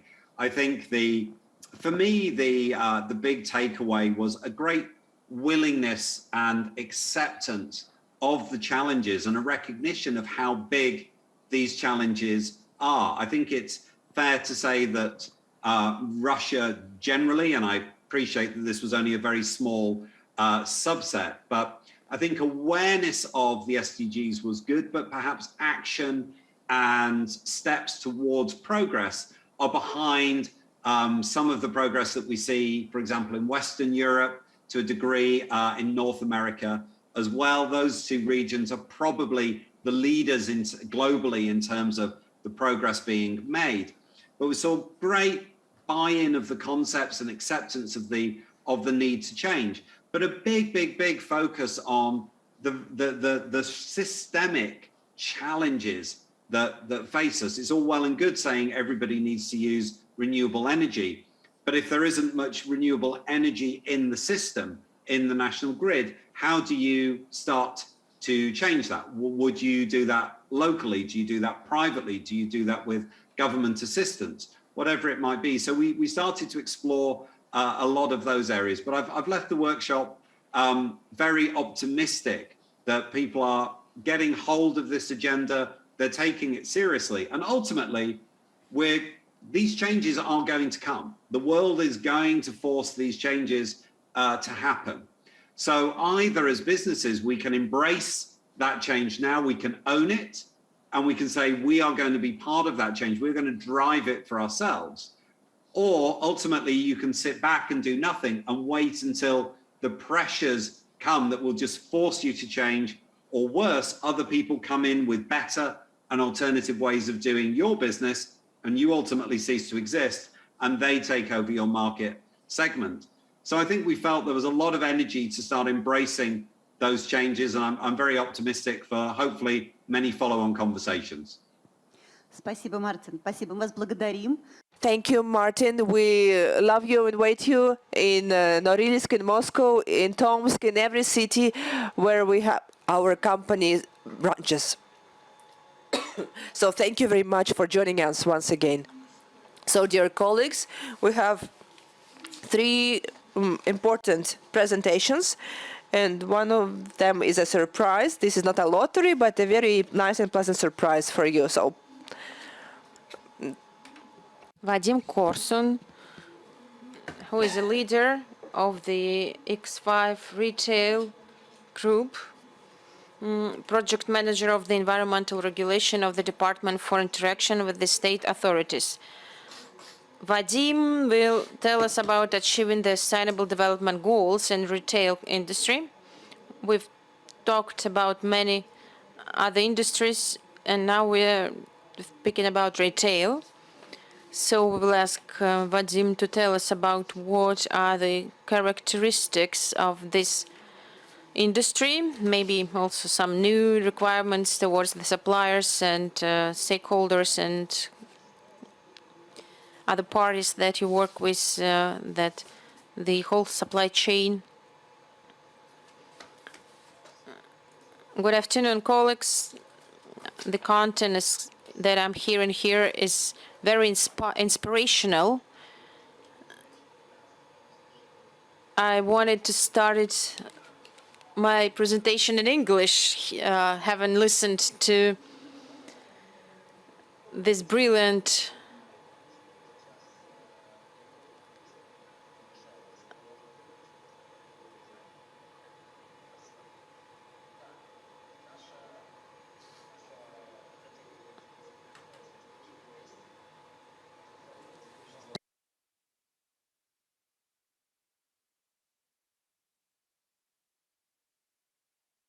So X5 Retail Group is the major retail company, over 17,000 shops, and I'm sure that each of you have somehow encountered our shops and our company. In our strategy, we decided to focus on the goals that are most achievable and where we could be most effective. We're not only focusing on the sustainable development goals, but also on the national priorities set by the President of the Russian Federation, and we see a great synergetic effect in combining both SDG and national strategies. And we think that's how the Russian business should be working in order to achieve this positive effect. Please go to the next chart. The first area of work is the community work. We're supporting the communities in all the 66 regions that we are present. We're trying that each municipality where our shops are located, our shops would be at a point of attraction. For example, the Peterочка shop recently ran a new initiative where we can also run not only grocery shopping, but also even some children's celebrations or book crossing event, or you don't have to book some other events. So at this point, we're also running a new project, a basket full of kindness. To be quite brief, this is about food sharing. You probably heard about it, and the regulations about food sharing are difficult to keep up with in Russia. So we decided to run with the food drive project. The groceries that could be kept and stored for a long time can be provided and forwarded to the needy of the people in need who would like to receive free food baskets, and we ourselves also fill up the baskets so that we not only fight the hunger but also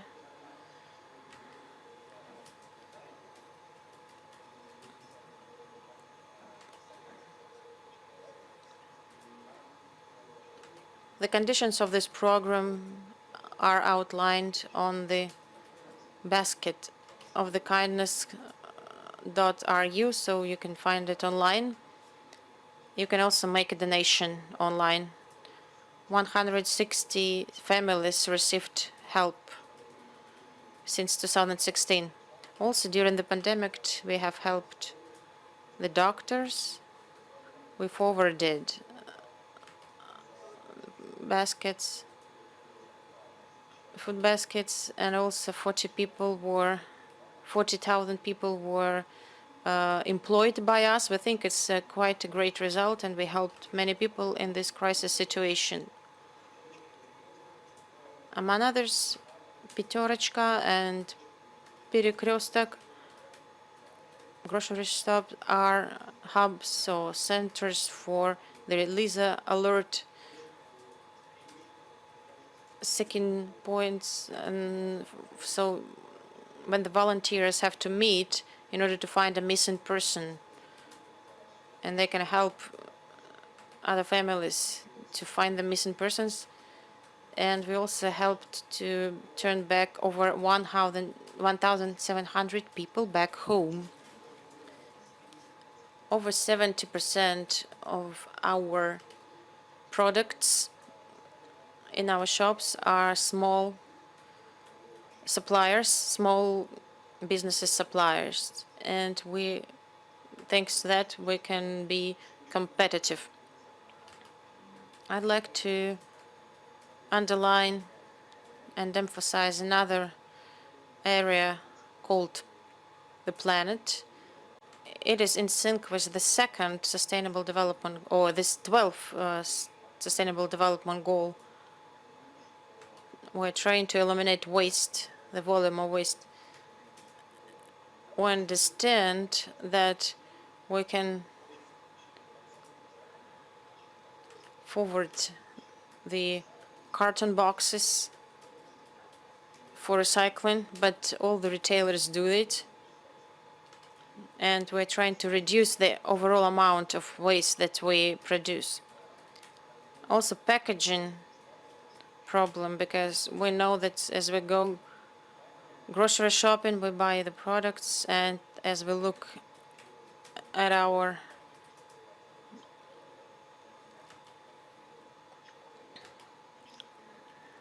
garbage basket, we understand that it's almost 1 cubic meter per person per day, and it means that it's 1 European container, and half of all this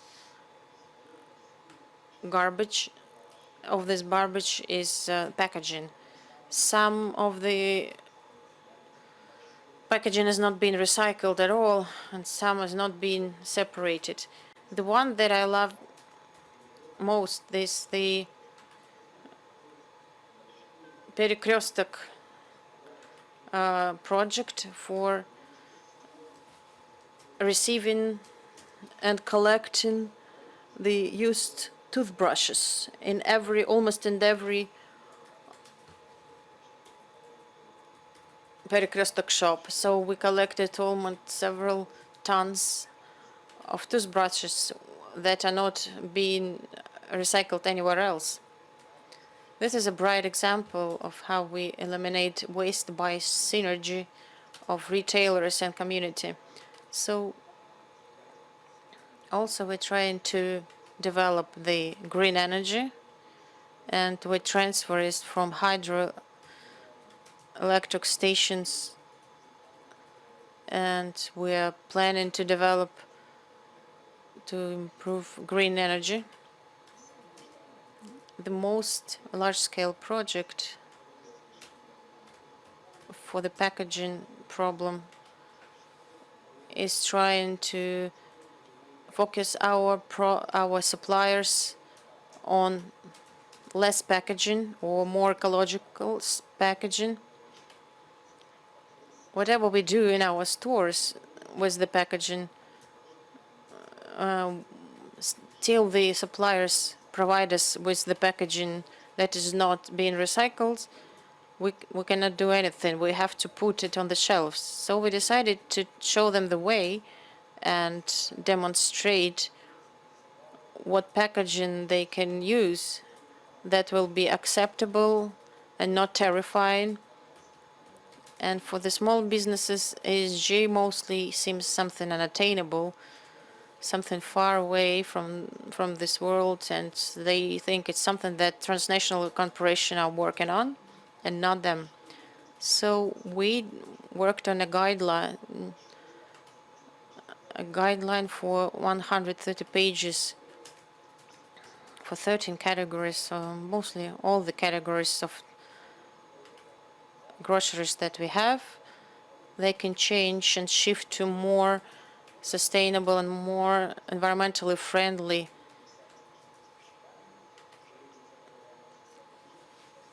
packaging. So we created it together with our suppliers, and it's step-by-step wise. We are hoping that we can work on it becoming a industry standard for retail packaging. And we also know that end of September we will have a Dialogue X5 event where we will talk more about it. If you're interested, please join this event. Next chart, please. About the health goal, sustainable goal, and we understand that we can and we will provide all of our employees with the protective equipment, But also we would like to provide our customers with a choice to have a healthy lifestyle. Some people just do not understand what the healthy healthy products even is. So there are different definitions of what farmers products or free range meat and healthy products are. So there is a greenwashing thing about it. So it's not always clear what is a healthy product or not. So we decided to allocate special shelves in our shops that could be most relatable to the healthy life choice products. In the shops called Перекресток, we do have a document called a basket of green healthy food, where a menu for a week is presented, so you can use it as a checklist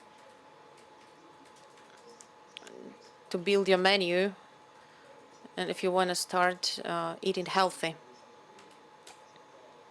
And the last but not least is the employees' sustainable development goals. We would like to be an employer that our employees do not want to leave. So we ran a survey according to which we found out that Пятерочка shop, X5 group, is the top desired employer in the retail industry. And we are trying to make the SDG more tangible, more understandable for everyone. So briefly, that's what it is. A lot of nice examples here. Thank you so much. And of course, the guidelines for the suppliers is something that I would like to pay your attention to.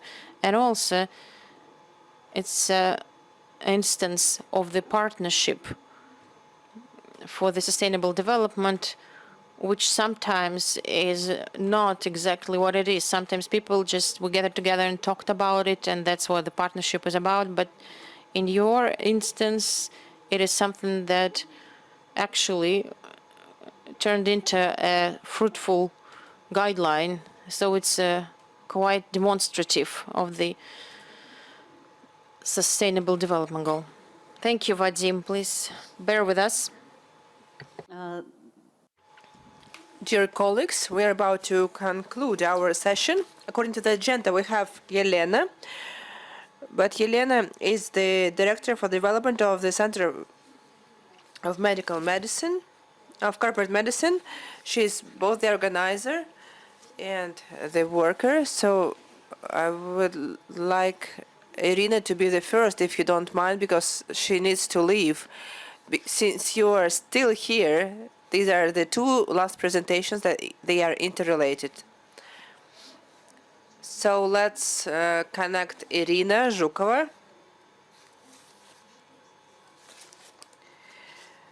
So by the end of the session, I'm very happy. Irina is the chairperson of the National Council for Corporate Volunteering.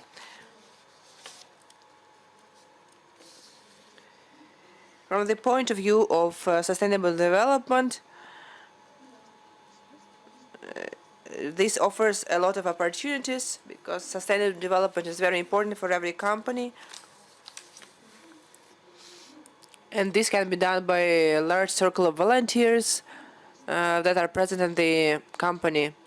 This will be very beneficial both for the company and for the society in general. Irina, you have the floor. Do you hear me well? Thank you very much. Can you put the slides on, please? I fully support your thesis that corporate volunteering is one of the efficient ways to implement the sustainable development. These are This is about the goals and targets of the company and how to achieve them.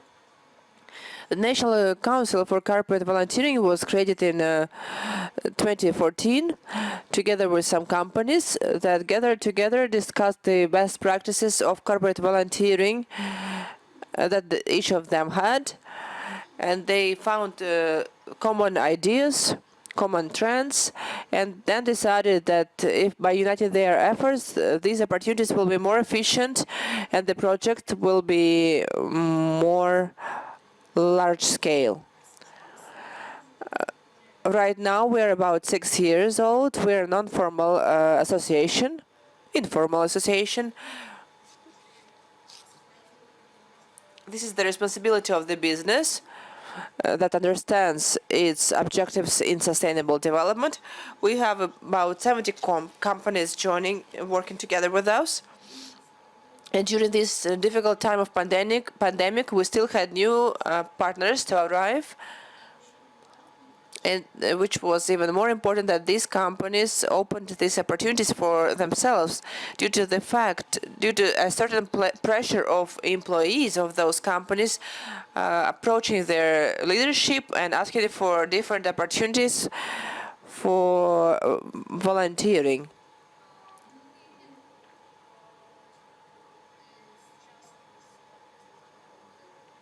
As I already mentioned, we have about 70 partner companies, and we still continue enrolling more and more. Right now, our council, our association, and I'm very proud of this.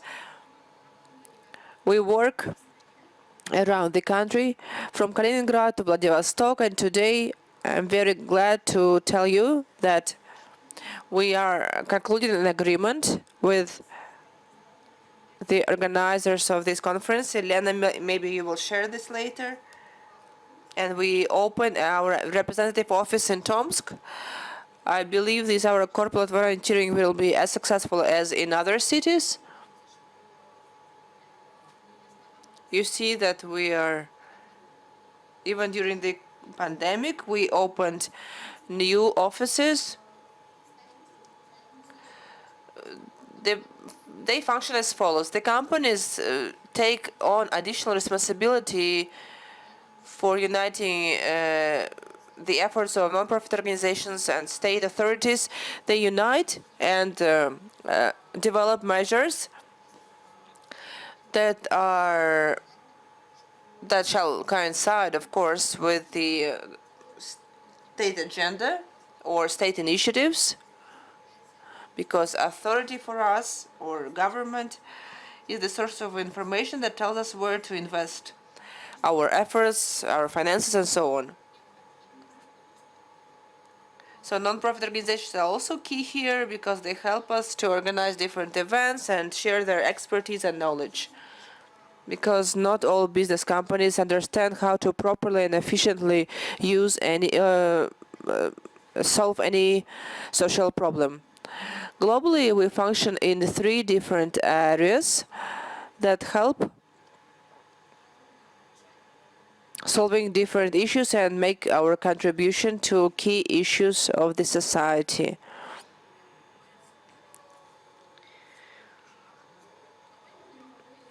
On a global scale, we work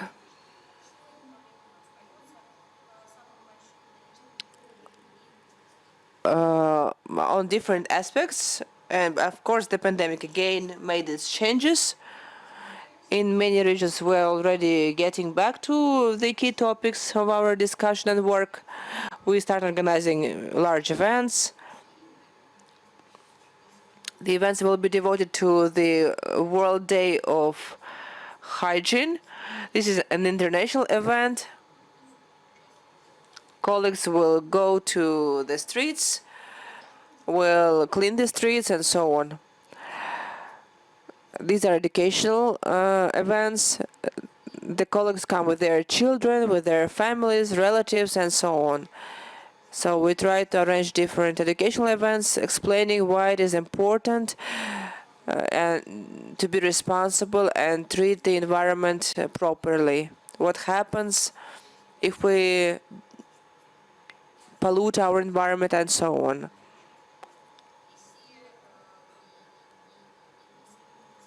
Not all people are motivated to separate the garbage, for example. Not everyone understands what is the issue about separating the garbage. So we are doing this with the help of our volunteers. We arrange different educational campaigns, which is extremely important to my opinion.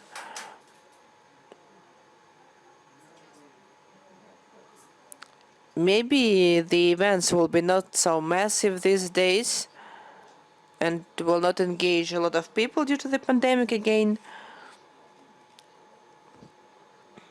But nevertheless, we are working with the orphanages and institutions that provide medical care for old people. So this is called, we haven't decided on the concept yet, how we will call this type of volunteering. But our business colleagues have an opportunity to share their ideas and professional experience in providing help to these categories of citizens.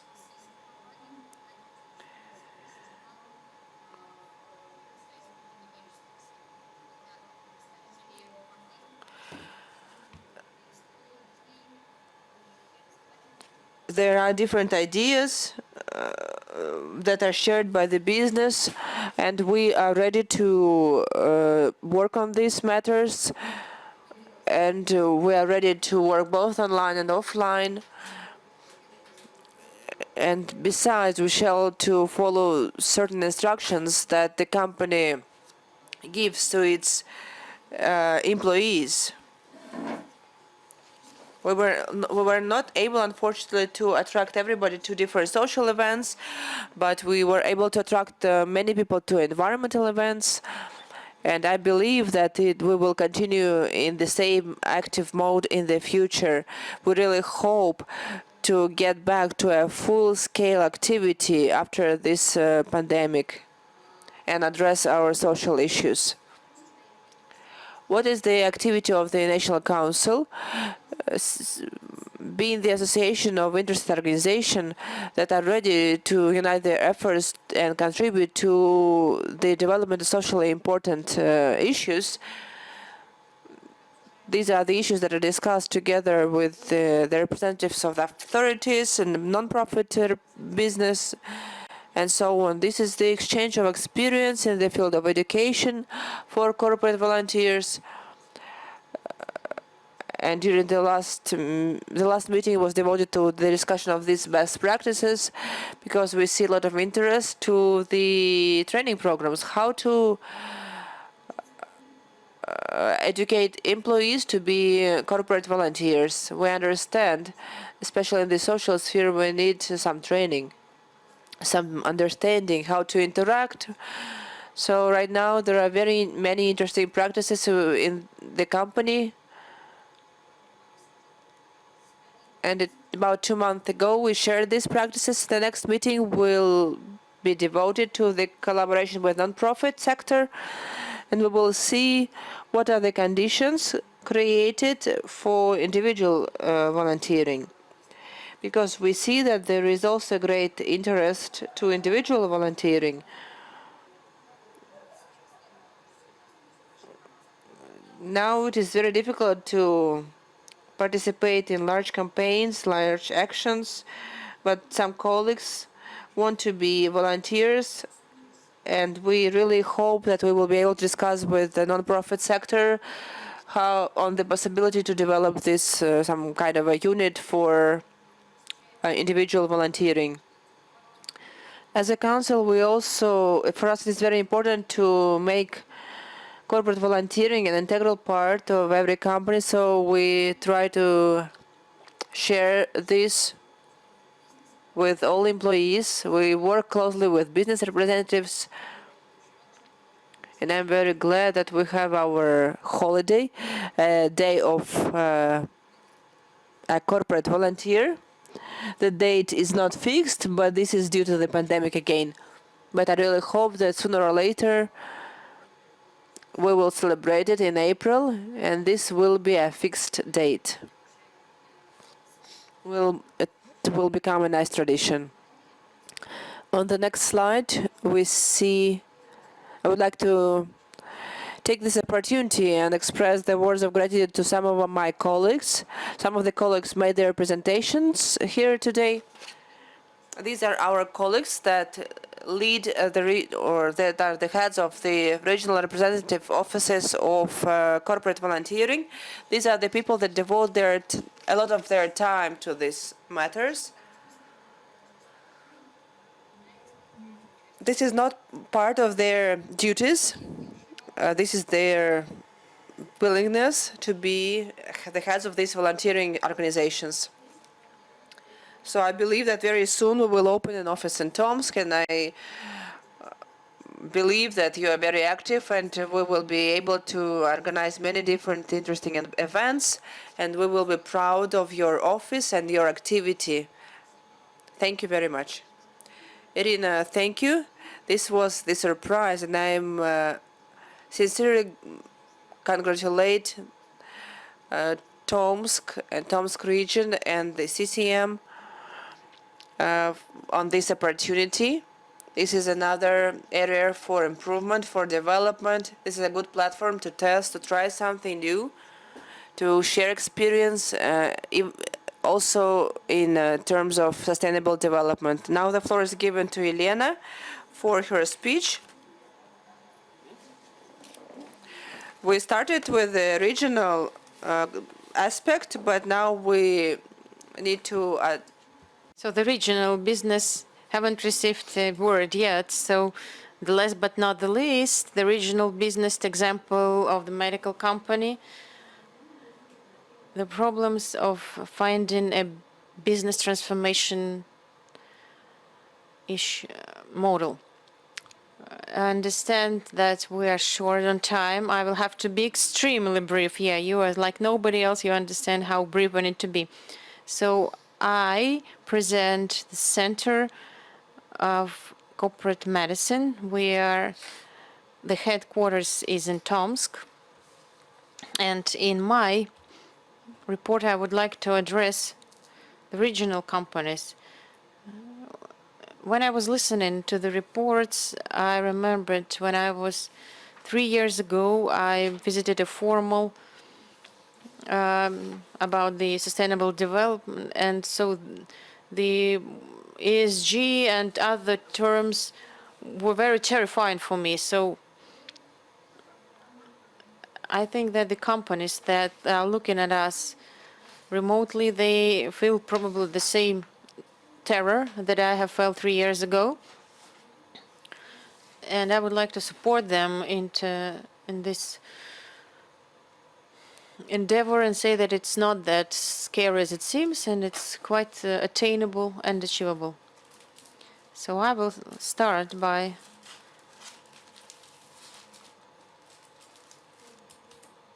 saying that a year and a half in Moscow, we met the representatives of the UN SDG project, and since then we have understood that it's not just a trend, it's a very powerful modification of the company, taking into account environment, human and society, and the factors that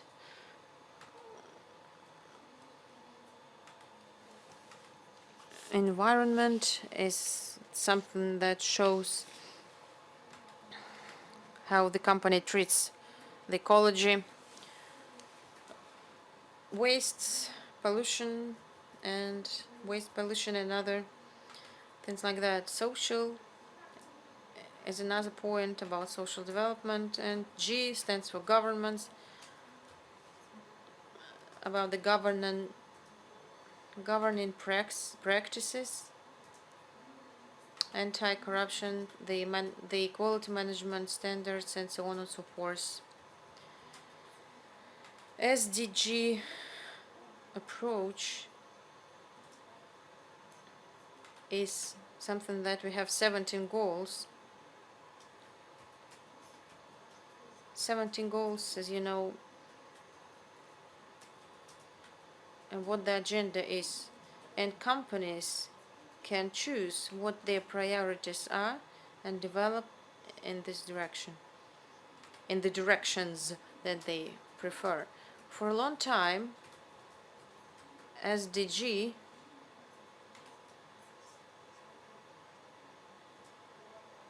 was associated with ecology, and it was the synonym for environment, some green technologies, so on and so forth. But lately, major businesses in their non-financial reports started to share that social factor is quite global and important, and many major companies spend a lot of investment in their personnel, and we are not an exception here.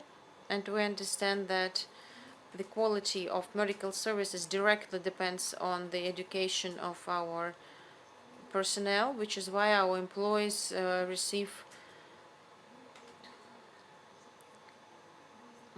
capacity building. So what we did, we learned corporate experience or international experience and implemented new standards. We do have a corporate university where we teach our medical staff according to the medical standards BLS, ATLS. They are free for our employees, but this way we invest into the competences of our and skills of our employees, and we improve the quality of the medical care that we provide. Our locations are remote medical centers, small medical cabinets, so to speak, far away from the office, which is why we understand that sometimes we have to react really fast, which is why we also organized the telecommunication call center that helps to consult with the specialists in some specific medical areas and help to organize medical vacation, for example. Also, we do weekly supervisions with case analysis. Our employees are not left alone to tackle their problems. If the case is difficult, we help by building a team to solve some cases. Another point is number 15, ecology. When we started developing our ecology goal, sustainable development goal, we also asked the question that our colleague from Nornickel said, where we are and where is the sea. So we also asked ourselves these questions, why would we need it? But nevertheless, we found out that our medical services also work out some medical garbage.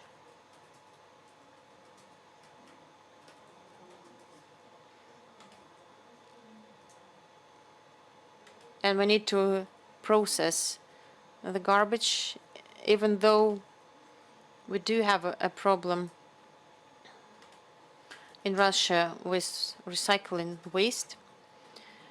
And when we started tracing our waste, we found out that most of it is being buried in the landfills, which is not a good thing, because we want to return all of the waste back into the system to recycle it, to recycle and to use the resources that have been used to produce them.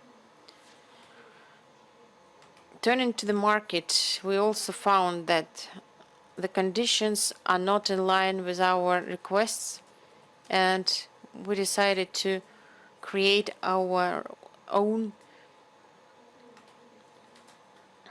portable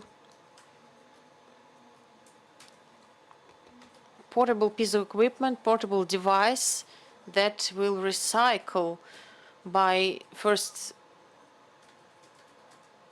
shredding, first disinfecting our waste, then shredding it, and then by certain steps creating a biomass that could be recycled.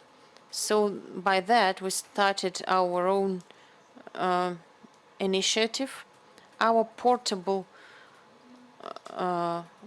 device for recycling device is now on the prototype stage, but nevertheless we are moving in this direction, and just like other companies, we will have our start our tender, and when we were looking for the suppliers, we will be requesting special demand in the SDG sphere, so that it will be also a company supplier relevant to the sustainable development. Also speaking about SDG number 17, partnership is another important area for us. And it's not just single-time events. We do have a lot of partnership with medical volunteers. We teach medical volunteers, and we do free workshops for some companies. And we work with the community. So we became a representative of a national council of the corporate volunteering. So I hope it will open us a way, pave the way to the other companies to make first aid more acceptable, more affordable. Okay, thank you, Elena. Many representatives of the national network of the corporate volunteering, for example, Igor Sukhotin here, he is also from this network. Okay, I would like to thank you all for this conference. Thank you all the participants. Thank you the technical service. Thank you the everyone. If you now have some standing question that you cannot go to bed without being unanswered, then we can save you right now. No? Okay, so we have talked about a lot of issues today, and I hope that you've seen enough proof that this agenda is very relevant, and it has a lot of opportunities for the business, not only things that you have to do, but also opportunities unblocked. Unblock these opportunities, please. Okay, so good luck to you all. Goodbye.